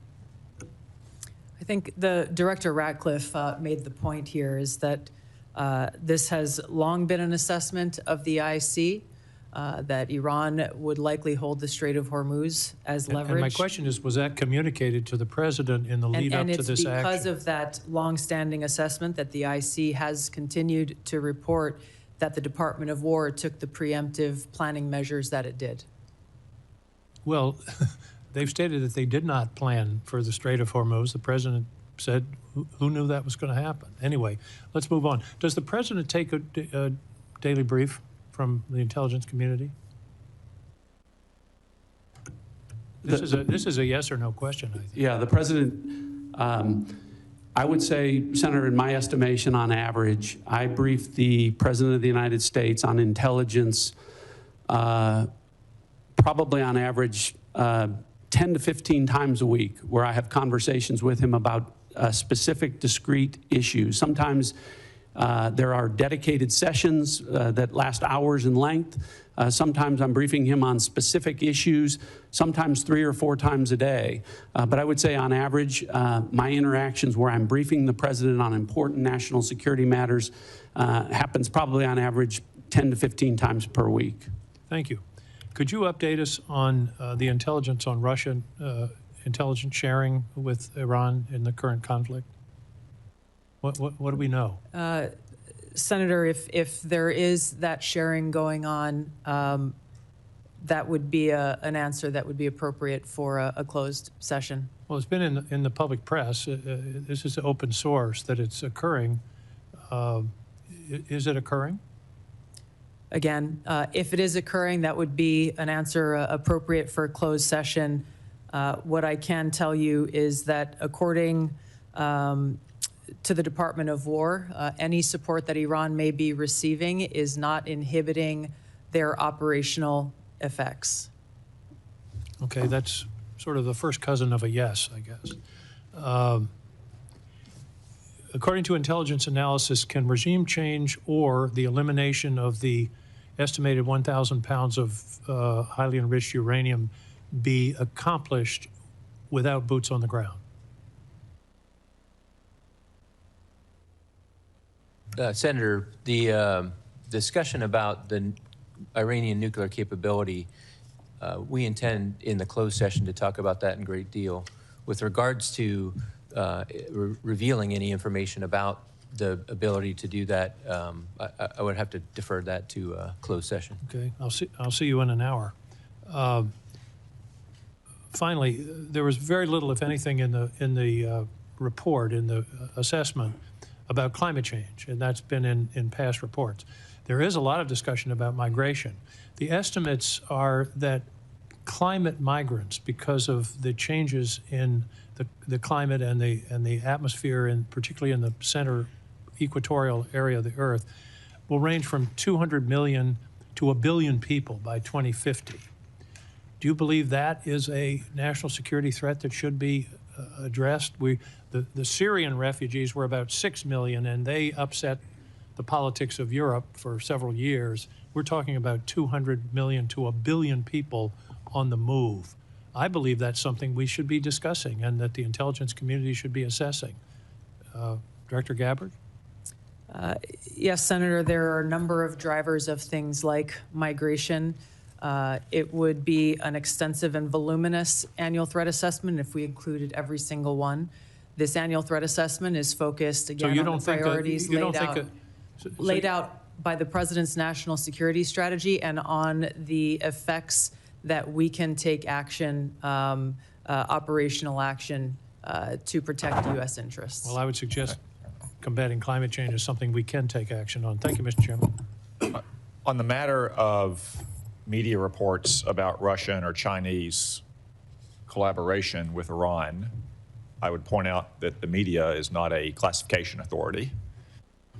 And that kind of story, whether true or not, might be better suited for the FBI to investigate on whether there's been unlawful disclosures of classified information.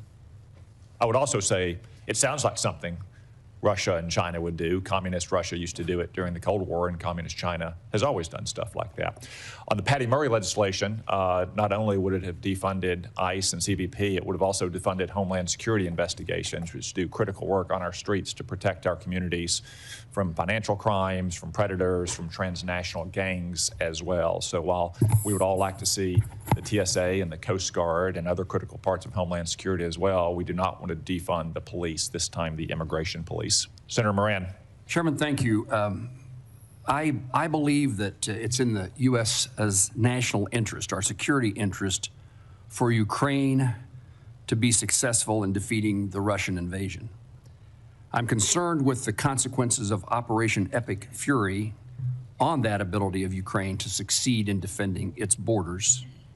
And General Adams, in broad terms, not necessarily, not classified terms, what are the consequences to the supply chain, to the capability of the the United States to supply NATO allies and Ukraine as a result of Operation Epic Fury. My question is that usual problem of how do we do both? Are we doing both? Is U.S. support maintained or diminished for Ukraine as a result of Epic Fury? Senator, thank you for that question, and we do continue to, beyond Epic Fury, observe what is happening across the world in crises like Russia and Ukraine.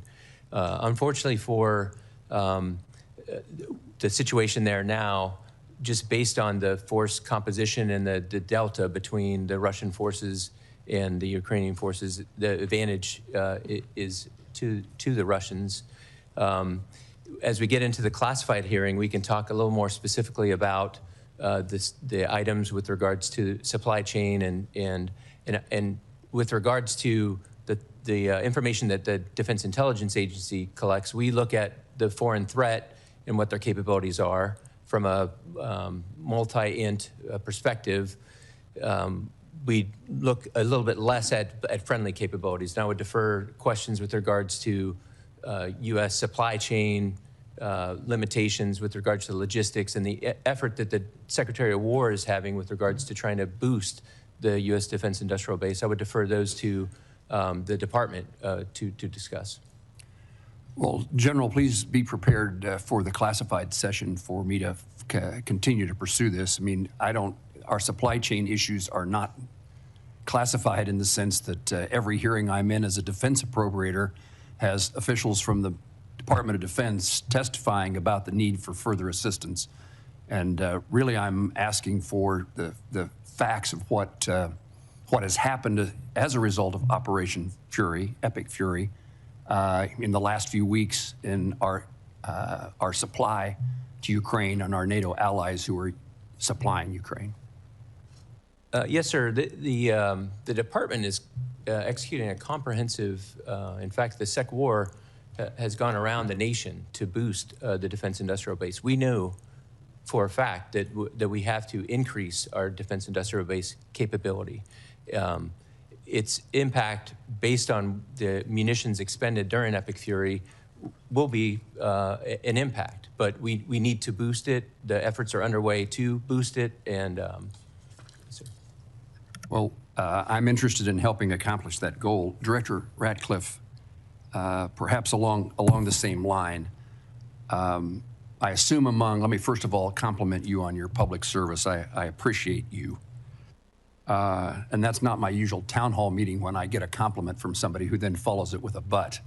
I am interested in being of help, and in regard to your conversations in preparation for Epic Fury, I'd be interested in knowing if the consequences to our abilities to defend the United States against Russia or China or other adversaries was taken into account. How is that diminished or increased by Operation Epic Fury?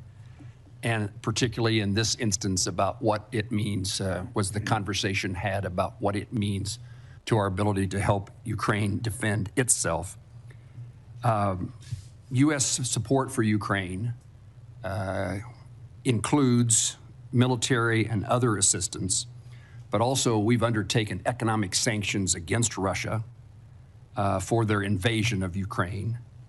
And Epic Fury has caused a significant increase in oil prices, and the administration has waived sanctions against Russian oil companies,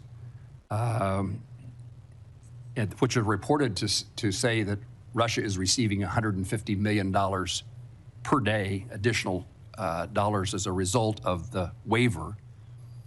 What can you tell me about our plans or your understanding of what's transpiring as a result of Operation Epic Fury in regard to those oil revenues that are now being generated in favor of Russia and the lifting of the sanctions, at least for a temporary period of time? Senator, thanks for the compliment, I think. I'll start with a couple things. What I would tell you is the same military and intelligence professionals who delivered not just for the administration, but for the American people, a flawless intelligence picture and flawless military operations in Operation Midnight Hammer and Operation Absolute Resolve are the same folks involved with Operation Epic Fury. And so I hope that provides you some measure of comfort with regard to how detailed, how thoughtful the approach was to the current operation. And that's why I think that to mischaracterize it as it is being done in the media is a disservice to the folks involved in what is a very specific campaign that is different than the two that I mentioned before.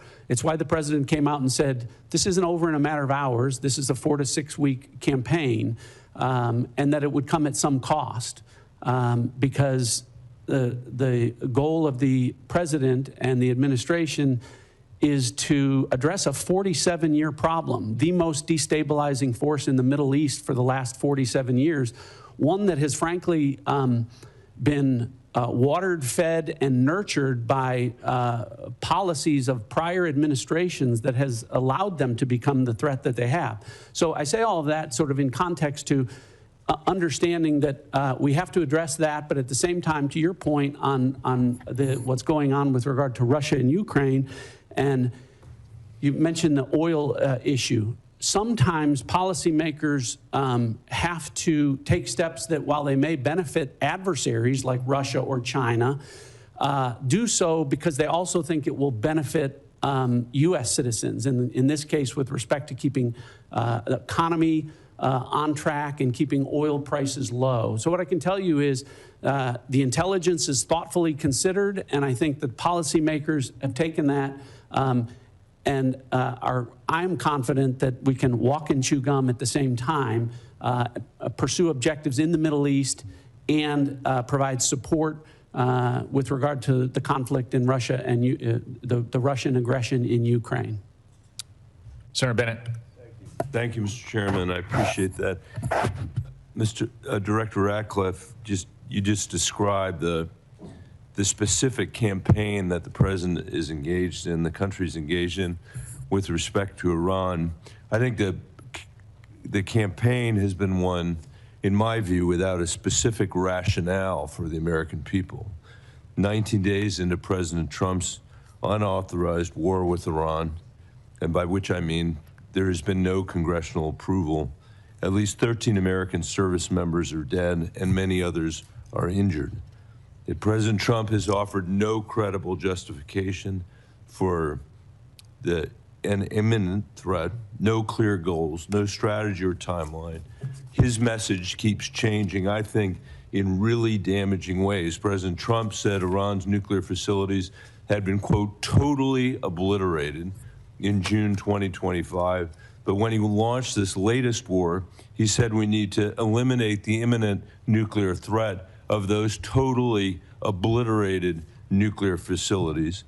President Trump has threatened to seize Iranian oil and demanded our allies reopen the Strait of Hormuz. He said that I'm demanding that these countries come in and protect their own territory because it's their territory. It's the place from which they get their energy. By the way, he wasn't just asking for our allies to protect or to bail them out in the Straits of Hormuz. He was asking China to bail them out in the Straits of Hormuz. And then he said, maybe we shouldn't even be here at all because we don't need it. We have a lot of oil. And he said, we do not need the help of anyone. President Trump has declared we've won the war. We won it in the first hour. But then he said, we're not leaving until the job is finished. He said that there is practically nothing left to bomb, but then threatened to bomb Iran again, quote, just for fun. I think words that probably have never come out of a military leader in the history of the United States of America. It shouldn't come out of the mouth of a civilian leader. President Trump said he will end the war when I feel it in my bones. And any time I want to end it, it will end. But, Director, the war is not ending. It is escalating with thousands of U.S. Marines reportedly sailing toward Iran on an unclear mission, a mission that's become less clear over days, not more clear. Our airstrikes wiped out Iran's missiles and supreme leader. Nobody here, and certainly me, is shedding a tear for him. But the Iranian people now live under martial law. And by the way, no surprise to our intelligence agencies that that's the case. And the first of a puppet leader who's chosen by the IRGC. No surprise that to anybody on the Intelligence Committee. Iran closed the Strait of Hormuz and is holding the global economy hostage. No surprise to anybody who knows anything about U.S. intelligence. Launching drones at our embassies and military bases. No surprise. The president is surprised. Nobody who has looked at our intelligence is surprised. Iran's nuclear program is damaged, to be sure, but it still has a uranium stockpile. We heard today from the DNI at the very beginning of this conversation that the regime is in place and they are going to rebuild their military capabilities, the ones that we are destroying right now. The question I think is raised, Director, about your specific engagement is whether it will become a perpetual war, because what Iran will do is exactly what they have always done, and which the DNI is saying they will do again. In its briefings to the committee, the Intelligence Committee has been clear-eyed about what would happen in the Straits of Hormuz, has been clear-eyed about whether or not our military bases, our embassies, and our personnel in the region would be placed at risk and in harm's way, even though the administration did very little to protect them. I know, Director Radcliffe, that you warned President Trump that if Israel assassinated the supreme leader, the IRGC would replace him with potentially a harder line puppet. In fact, I think what was clear is that the likelihood was that it would be a hard line puppet. Do you disagree with that characterization of the intelligence? To that specific question, what we knew was, first of all, I guess I have to address up front, so much of what you related in there, the difference between political rhetoric versus... Not political rhetoric. I'm quoting the President of the United States. Political rhetoric versus military... Director, I'll ask the difference between that and military and intelligence execution. But here's the most important thing. You mischaracterized this as saying there aren't clearly defined goals. The defined goals are very clear. Degrade and destroy the missile inventory and drone inventory, delay and degrade the military industrial base and factories that produce that, degrade and destroy the IRGC Navy that could control the Strait. These are all defined goals that were set out specifically. The premise of the question is that... My time back, Mr. Chairman, I can't get a word in edgewise. He won't answer the question, and then he's taken a minute of my time. You're both big boys. You can handle it yourself. Okay, well, Director, I agree that you are, and I appreciate what you're saying. And I'm not, my point is not what your characterization of the war is. My point is what the characterization, the Commander-in-Chief. I'm not asking you anymore, Mr. Director. I'm sorry, because I'm out of time because of how you use the time. The complete lack of clarity should matter to everybody. President Trump, most of all, he is the person that got elected on the criticism that we had fought 2 wars in the Middle East that had lasted for 20 years. And now we're hearing the testimony is to get their ballistic missiles, to not even get to the nuclear stuff, we're going to have to be in a perpetual war with Iran. And I don't think that's where the American people are on this. This is a serious threat.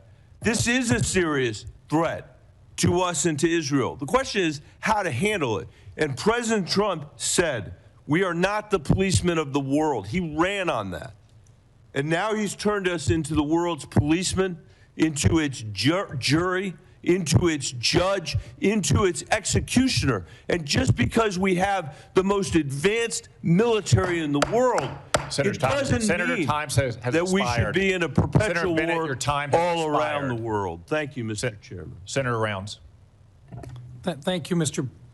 Chairman. I'd like to maybe follow up a little bit this same line of questioning, but I want to do it in a little bit different manner.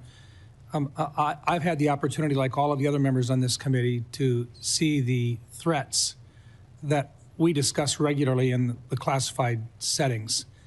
I also, sitting on the Armed Services Committee, have the opportunity to see what our capabilities are and what we have to do in order to respond to those threats.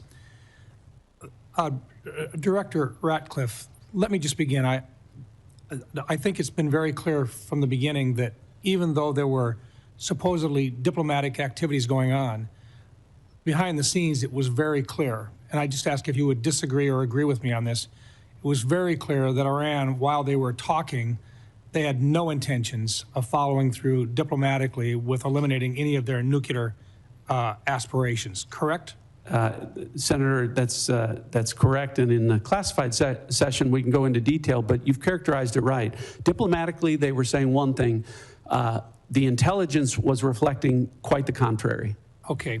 Second of all, with regard to the capabilities, earlier in the 12-day war, a lot of their defensive capabilities had been taken out. Their air defenses had been taken out. The use of our aircraft in that area was safer because those defensive capabilities, most of them had been significantly reduced, meaning our young men and women who are flying those aircraft were safer. Is it fair to say that they were rebuilding their defensive capabilities as well at that time? Yes. So I'll just comment on that. So much is being made. Any characterization that Operation Midnight Hammer was anything but a wild success is wildly inaccurate. As a result of Operation Midnight Hammer, at the time of that, in the preceding 4 years, as is well documented and admitted to by the Iranians, they enriched uranium at least 440 kilograms at 60% for use that could be used for weapons grade to deliver a nuclear weapon.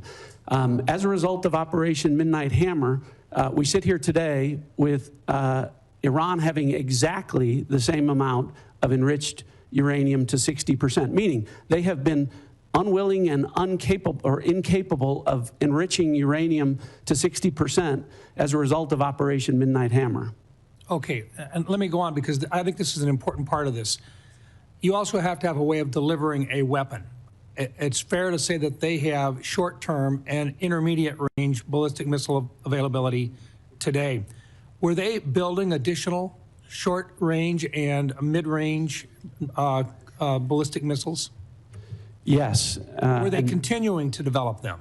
Continuing to develop them, and at rates that were alarming. And what about our ability to respond to those? We have very good defensive capabilities, but it takes time for us to build our defensive capabilities. Were they building their offensive capabilities while they were negotiating with us at a faster rate than we could build defensive capabilities? Yes.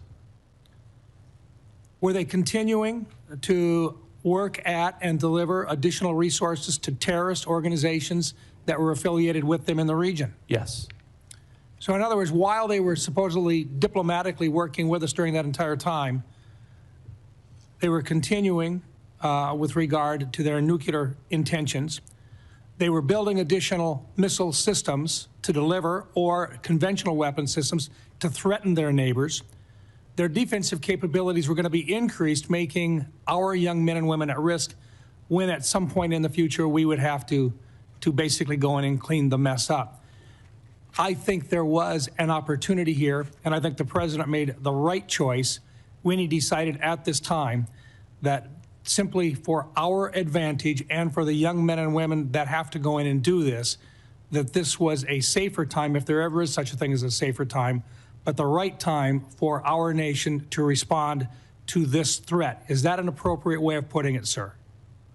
I agree with that. Thank you. I think the president made the right choice. It is never a good time for a war. But at some point, you've got to look at what your best possibilities are for protecting those young men and women who are in harm's way. Let me move on for just a minute. Director Ratcliffe, let me just ask you this, because there's been a discussion, and we've never been able to talk about this in an unclassified setting, and I recognize it's sensitive, but 60 Minutes there's been a report about Havana syndrome and about individuals who are within the agency and within state departments that have actually had significant illnesses, some attributed, they believe, to outside sources. I don't think we have been able to, in an unclassified setting, at least acknowledge that we take these issues seriously. Is there anything you can share in this unclassified setting to assure the people of the State Department and your agency that this is not something which is being ignored? Thanks for the question. I can. I appreciate the opportunity to address that. Yes, we have to be careful about what we can say, and we can go into further detail in the classified session. But this is something that when I became the director, as you're aware, Senator, there are disparate opinions across the IC about what the cause of these AHIs may or may not be. Otherwise known as Havana syndrome. Well, Havana syndrome, yeah, or AHI. And the question of whether or not they could be the result of a directed energy weapon from a foreign adversary. So when you, having been the DNI, understanding the role of the DNI is to coordinate across the IC when there are disparate opinions among agencies. Director Gabbard and I had a conversation where she agreed that she would undertake a comprehensive review of that issue across the IC to make sure that it is getting the attention that it deserves. And I know that she has undertaken that and will be able to brief you in further detail in the classified session. Thank you. And one last thought, this is only a comment, but to General Hartman, your time in service has been very, very special. Working with you on the Cyber Security Subcommittee of the Armed Services Committee, I commend you for everything you have done. You are truly a hero, and you have served your country very, very well. Thank you for your service. Thank you, Senator. Thank you, Mr. Chairman. Senator Kelly. Thank you, Mr. Chairman, and thank you for being here today to all of our witnesses. So for more than a decade, the United States has tried to make a pivot to Asia in its national defense strategy in order to confront significant threats from China. For years, administrations of both parties have identified China as a top threat facing our country and worked to build relationships across Asia and deter Chinese aggression. At the same time, we have bolstered our European allies and asked them to contribute more to their defense to deter Russia. Directors Gabbard and Ratcliffe, would you agree that China and Russia are our primary geopolitical rivals? Director Gabbard. Yes, they are our primary strategic competitors. Thank you. Director Ratcliffe? I would agree with that, although I don't think they're equal in terms of the threats that they pose. Thank you. So that brings us to the war with Iran. So this has created one of the largest ever supply shocks to the global oil supply, which has sent gas prices skyrocketing for Americans. But not everybody is losing. Directors Gabbard and Ratcliffe, is it accurate that Russia has gained billions of dollars in additional oil revenue due to price spikes as a result of the war and loosened sanctions? Director Gabbard. That is what has been reported. I'd defer to the Director of Secretary of Treasury and Energy on that front for details. Director Ratcliffe. Yeah, I'm not an economist, not going to try and do those calculations. But as I talked about earlier, sometimes there are decisions made that will benefit adversaries at the same time policymakers think that it will benefit the American people. It's clear, I think we'd all agree that sanctions were loosened, and that means more money into the coffers of Vladimir Putin. Would you agree that if he has more funding, he is likely to put that to his war effort against Ukraine? Director Gabbard. I would defer to an actual intelligence assessment on what they would believe his intentions are. Director Ratcliffe? Yeah, I wouldn't speculate on that. Wouldn't speculate? Okay. Okay. And is it accurate that China is continuing to receive preferential oil flows from Iran despite the conflict, as Iran allows its own tankers to transit the strait? Director Gabbard? I'm going to go back and forth between the two of you. There has been some reporting of China, India, and other countries being able to move their tankers through the strait. However, it is unclear the volume or the measure of that. Okay, so it sounds like it's accurate. Thank you. I'm going to move on. Director Gabbard, you tweeted yesterday that President Trump concluded there was an imminent threat and made a decision to attack Iran after carefully reviewing all of the information before him. I think the country deserves to know what the information was. I'm going to ask a series of questions and just want a yes or no. We don't need any explanation, just yes or no, starting with, were you asked, I'm not asking if you did brief this, were you asked to brief on whether Iran would close the Strait of Hormuz?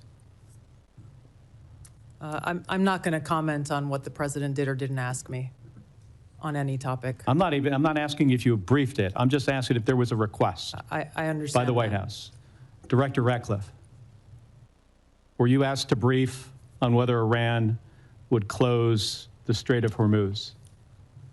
The briefings to the president and the White House typically don't come at the request of the White House. So typically when we get intelligence that we want the president to be aware of, the intelligence community brings that to the president. Did you produce the analysis for the Straits of Hormuz? There has been and continues to be analysis with respect to that. Were you asked to brief on how our adversaries and allies would respond to the war in Iran? I imagine I'll get the same answer. So it's just to point out here, it's challenging to forget about actually what was in the brief for a second. We're having a hard time finding out not only if you briefed the president on something, but even if the White House asked if they could be briefed on something or if analysis was produced. So I just want to point out here, this is about 6 days. Can I comment on Yes. that? Yes. I go back to the point. It's the same approach that we took to the prior operations, which, to your credit, Senator, you have praised the intelligence and military communities in Operation Midnight Hammer and Operation Absolute Resolve. It's the same approach and the same professionals in terms of how they approached this particular operation. We're trying to figure out if the president knew what the downside was of the Strait of Hormuz being closed. And I'm having a hard time finding out whether the White House asked or whether there was a brief, whether the president knew. Did he know this was going to happen, or did he just disregard it?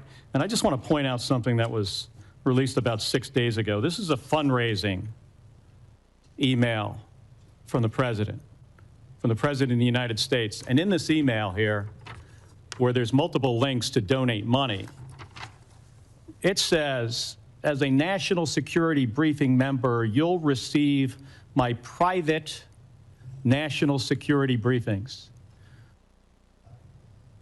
Director Gabbard or Director Ratcliffe, do you think the public should be able to, supporters of the president should be able to pay and receive his private national security briefings? I assume these are briefings, Director Ratcliffe, that you provide to the president that is now going to be provided to somebody who makes a regardless donation. of what that I don't know what that document is, but regardless of what it says, it didn't happen. Oh, no, this is new. But what I'm telling you is that the Hatch Act would prevent me from an apolitical role from engaging in that. I'm not aware that anything like that happened. Yeah, this says unfiltered updates. So, Director Gabbard, do you have any comment on whether unfiltered updates of private national security briefings should be made to individuals that donate to the president? I'm not familiar with that document, and It's been made very public 6 days ago. We'll get you a copy here because I agree with you, Director Ratcliffe, that the Hatch Act should prohibit this type of conduct. Thank you. Senator Lankford joins us from what I gather is a very exciting confirmation hearing for Senator Mullen. It is, actually. For all of you, thank you. Thank you for the time that you give to the country to be able to serve, for your families and the sacrifice that you make to be able to do this, and all the professionals who work around you. Please pass on our gratitude to them because they work incredibly hard and difficult tasks in this. I want to talk about something that's a little closer to home on this. A lot of Oklahomans I talk to, and quite frankly, folks even outside the state on it, when they think about threats, they, as strange as this may sound to those of us that deal with missiles and ballistics, they think about the threat to their family and to their income and to who they are. And a lot of it is international scammers that are now reaching into the United States to be able to gather data or to be able to steal money from them.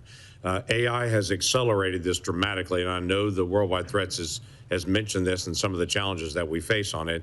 But the challenge is getting bigger. FBI had noted that in 2024, it was almost $17 billion that was assumed lost to scammers, a lot of those internationals. Some estimates are as high as $50 billion on it.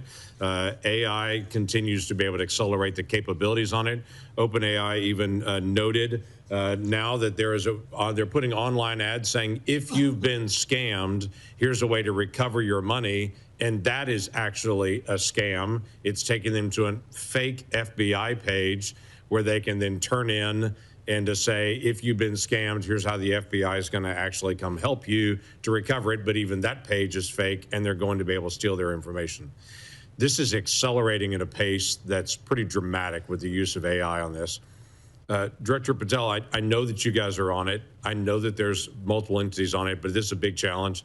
And a lot of Americans are very, very concerned about the threat to their families. They may have their parents that are more vulnerable at this time and being targeted. How do we take some of this on to be able to confront what's happening online, to be able to attack people and to be able to scam them? Thank you, Senator. And it's with any other high priority operation that the FBI runs, whether it's CI/CT or we're talking about scamming and scam centers here. One, you have to drown and get online with your online covert employees and platforms, and we've increased funding. And we've also, what we've done strategically is move people out of Washington, D.C.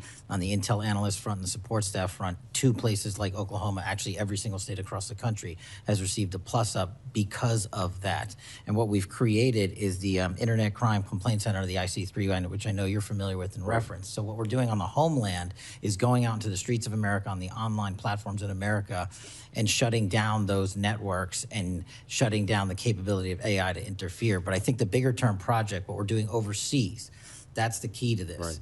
The scam center compounds are largely located in Cambodia and Burma and on the Thai border. I've already engaged with the premiers of each and every one of those countries. We've done so to switch off access to the internet with those governments to make sure that those compounds, they're literal compounds that are being built, and we can get into that in the classified center, that are fleecing Americans and senior citizens all the way from Southeast Asia because they are backed by the CCP to build those compounds because they know it's going to hurt everyday Americans. So us, which we have successfully already eliminated and scuttled, numerous compounds in Cambodia and Burma and Thailand, is the big picture, the big part of the lift overseas. What we're going to do is go into those countries and shut down every single scam center compound. Which is very helpful, and every American is thinking about this and talking about it. Director Patel, I'm going to stay with you. The counter-narcotics work has been phenomenal in the past year and a half. The amount of methamphetamine and fentanyl that have been seized coming across our border has been dramatic, and that has a real effect to what's actually coming at families in my state on it. What I'm interested in is, how are you partnering with local law enforcement to continue to accelerate this process? What does that look like for FBI? Absolutely, Senator. The counter-narcotic mission can't be complete without state and local law enforcement. So we are embedding more task force officers across the country on the specific counter-narcotics mission. We've also stood up with our interagency partners in Tucson, Arizona, the Southern Border Intelligence Center, specifically on the counter-narcotic mission, so that we can utilize the Department of War and interagency capabilities on the law enforcement front. That's why we seized enough fentanyl in 2025 to kill 178 million Americans. That's a 31% increase year over year. And here's a statistic that everybody should be proud of. Opioid overdose deaths from last year dropped 20 points. 20 points from across the country. And in Oklahoma specifically, Senator, we seized enough kilograms of cocaine to include a 232% increase in the state of Oklahoma alone, and enough fentanyl to kill 500,000 Oklahomans. We can't do that unless we have great police partnerships, which has been a priority of mine, which is why I've embedded police officers here at headquarters from around the country to make sure we have that connectivity. And I've shortened the task force officer onboarding pipeline from 1 to 2 years to 90 days. We need them. Yeah, we do. Director Ratcliffe, the annual threat assessment highlights this year the Muslim Brotherhood in particular, and calls out some of their financial and material support on this. That may be surprising to some folks here, but it's not surprising to folks all across the Middle East in the threat that the Muslim Brotherhood continues to pose to so many governments and entities across the world on that. How is the Muslim Brotherhood financing itself and its acts of terrorism? And is there something that we need to do here to be able to make sure that we're protecting Americans in the threat? Senator, I think with regard to the Muslim Brotherhood abroad, you know, we view that just as we do other proxies across the Middle East, the Houthis and other groups. And I can relate to you that the CIA is very focused on the counterterrorism front. You weren't here before. Right. I said in the classified portion I would get into the CIA's success with regard to groups like the Muslim Brotherhood in a classified setting, where I can share with you the impact that we're having. But and across the board with regard to terrorist groups and our counterterrorism activities, I can publicly characterize it as saying we've accomplished more in the last year than in the 4 years of the prior administration combined. So hopefully it gives you some measure of comfort about how we're approaching things and the effectiveness that we've had in the last year in that regard. And I look forward to getting into detail in the classified portion. Look forward to that. Thank you. Senator Reid. Thanks very much, Mr. Chairman. Ladies and gentlemen, thank you. The Washington Post reported earlier this week, in their words, the U.S. intelligence assessments say Iran's regime likely to remain in place for now, weakened but more hardline, with the powerful Islamic Revolutionary Guard Corps security forces exerting greater control. Director Gabbard, do you stand by that reported intelligence community assessment? I don't stand by any leaked so-called intelligence to the media. I do stand by the intelligence community's assessment that was included in the annual threat assessment that speaks directly to this issue, that as of this moment, the regime maintains power within Iran, even though they are vastly degraded on almost every front. Do you think that the killing of the Ayatollah and his wife and other family members and key people contributed to the picking of a hardline successor? Senator, the intelligence community's assessment has pointed to a number of different scenarios that went into play with the selection of the successor.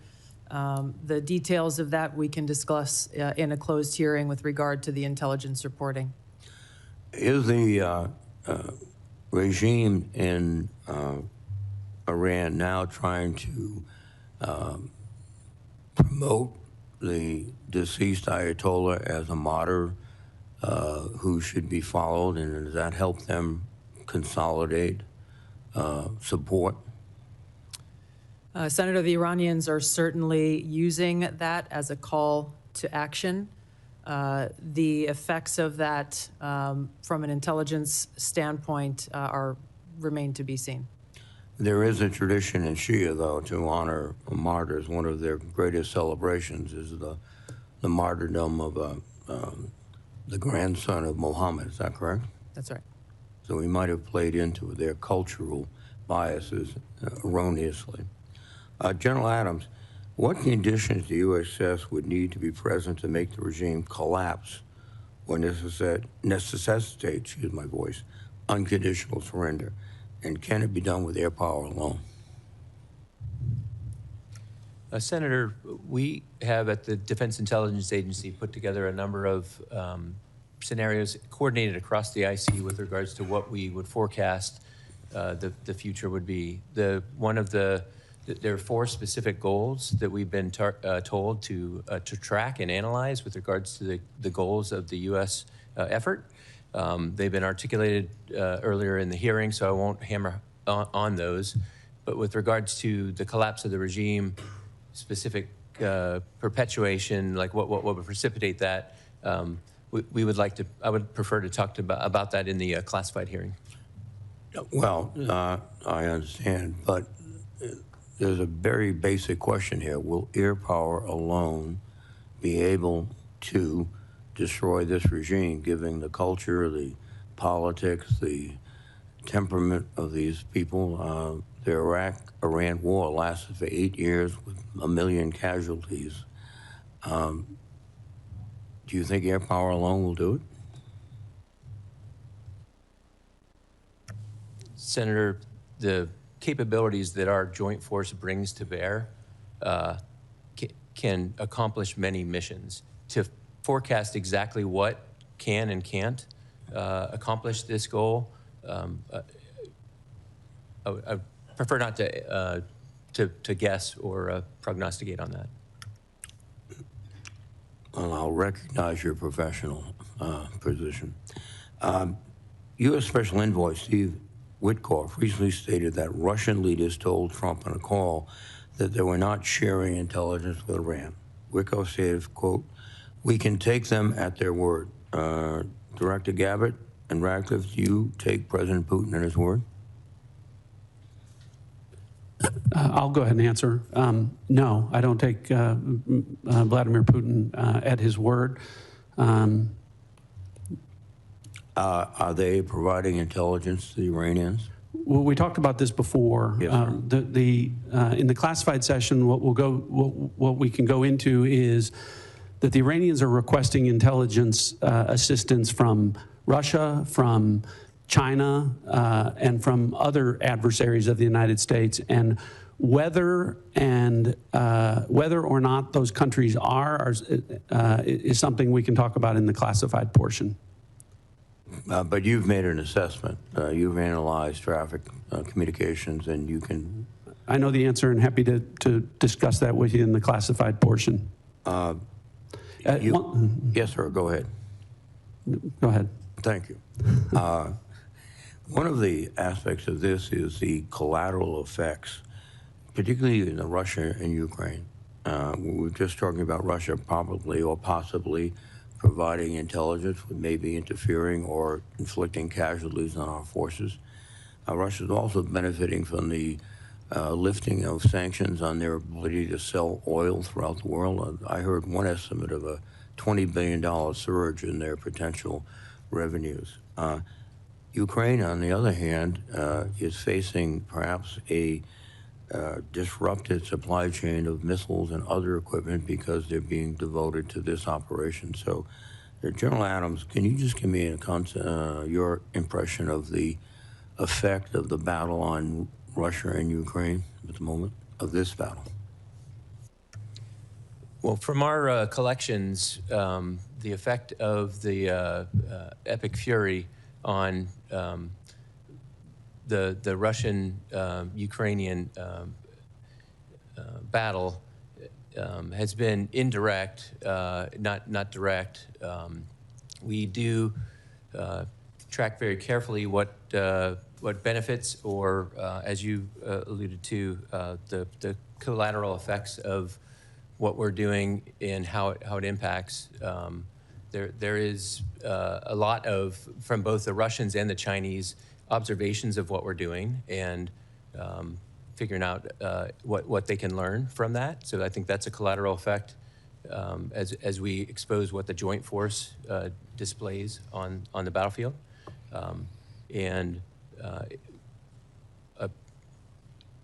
I think we can talk in a little more detail as we move to the classified session, some of the things that we're collecting specifically about what those effects are. Thank you very much, sir. Thank you, Mr. Senator Ossoff. Thank you, Mr. Chairman. Thank you all for being here. And before I ask you a few questions, I want to call everyone's attention again to this fundraising email signed by the President that Senator Kelly mentioned earlier, in which the President of the United States invites his campaign donors to, quote, claim your spot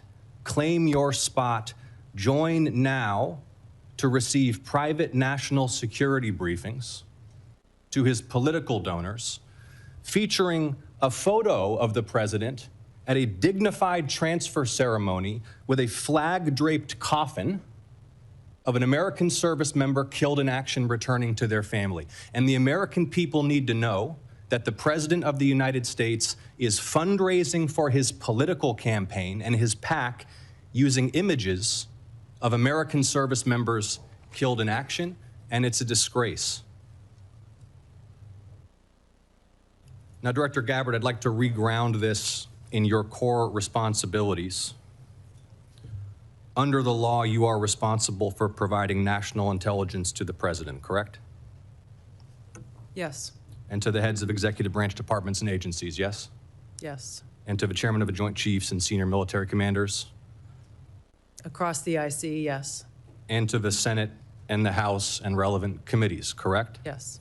And the law states that the national intelligence you provide to Congress, quote, should be timely, objective, and independent of political considerations, correct? Yes.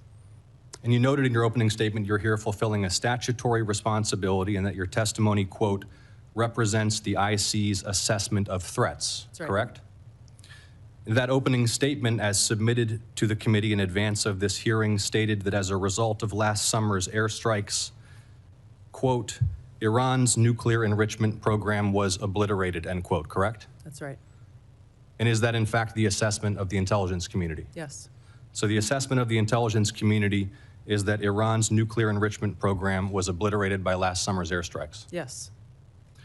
And the opening statement you submitted to the committee last night also stated, quote, there has been no effort since then to try to rebuild their enrichment capability, end quote, correct? That's right. And that's the assessment of the intelligence community. Yes. The White House stated on March 1st of this year that this war was launched and was, quote, a military campaign to eliminate the imminent nuclear threat posed by the Iranian regime, end quote. That's a statement from the White House. Quote, the imminent nuclear threat posed by the Iranian regime. Was it the assessment of the intelligence community that there was an imminent nuclear threat posed by the Iranian regime? The intelligence community assessed that Iran maintained the intention to rebuild and to continue to grow their nuclear enrichment capability. Was it the assessment of the intelligence community that there was a, quote, imminent nuclear threat posed by the Iranian regime, yes or no? Senator, the only person who can determine what is and is not an imminent threat is the president. False. And this he is the made that worldwide. This is the determination. worldwide threats hearing where you present to Congress national intelligence, timely, objective, and independent of political considerations. You've stated today that the intelligence community's assessment is that Iran's nuclear enrichment program was obliterated and that, quote, there had been no efforts since then to try to rebuild their enrichment capability. Was it the intelligence community's assessment that nevertheless, despite this obliteration, there was a, quote, imminent nuclear threat posed by the Iranian regime? Yes or no? It is not the intelligence community's responsibility to determine what is and is not an imminent threat. Okay. That is up to Here's the president the problem. based on a volume No, of it is information precisely that he receives. it is precisely your responsibility to determine what constitutes a threat to the United States. This is the worldwide threats hearing where, as you noted in your opening testimony, quote, you represent the IC's assessment of threats. You are here to represent the IC's assessment of threats. That's a quote from your own opening statement.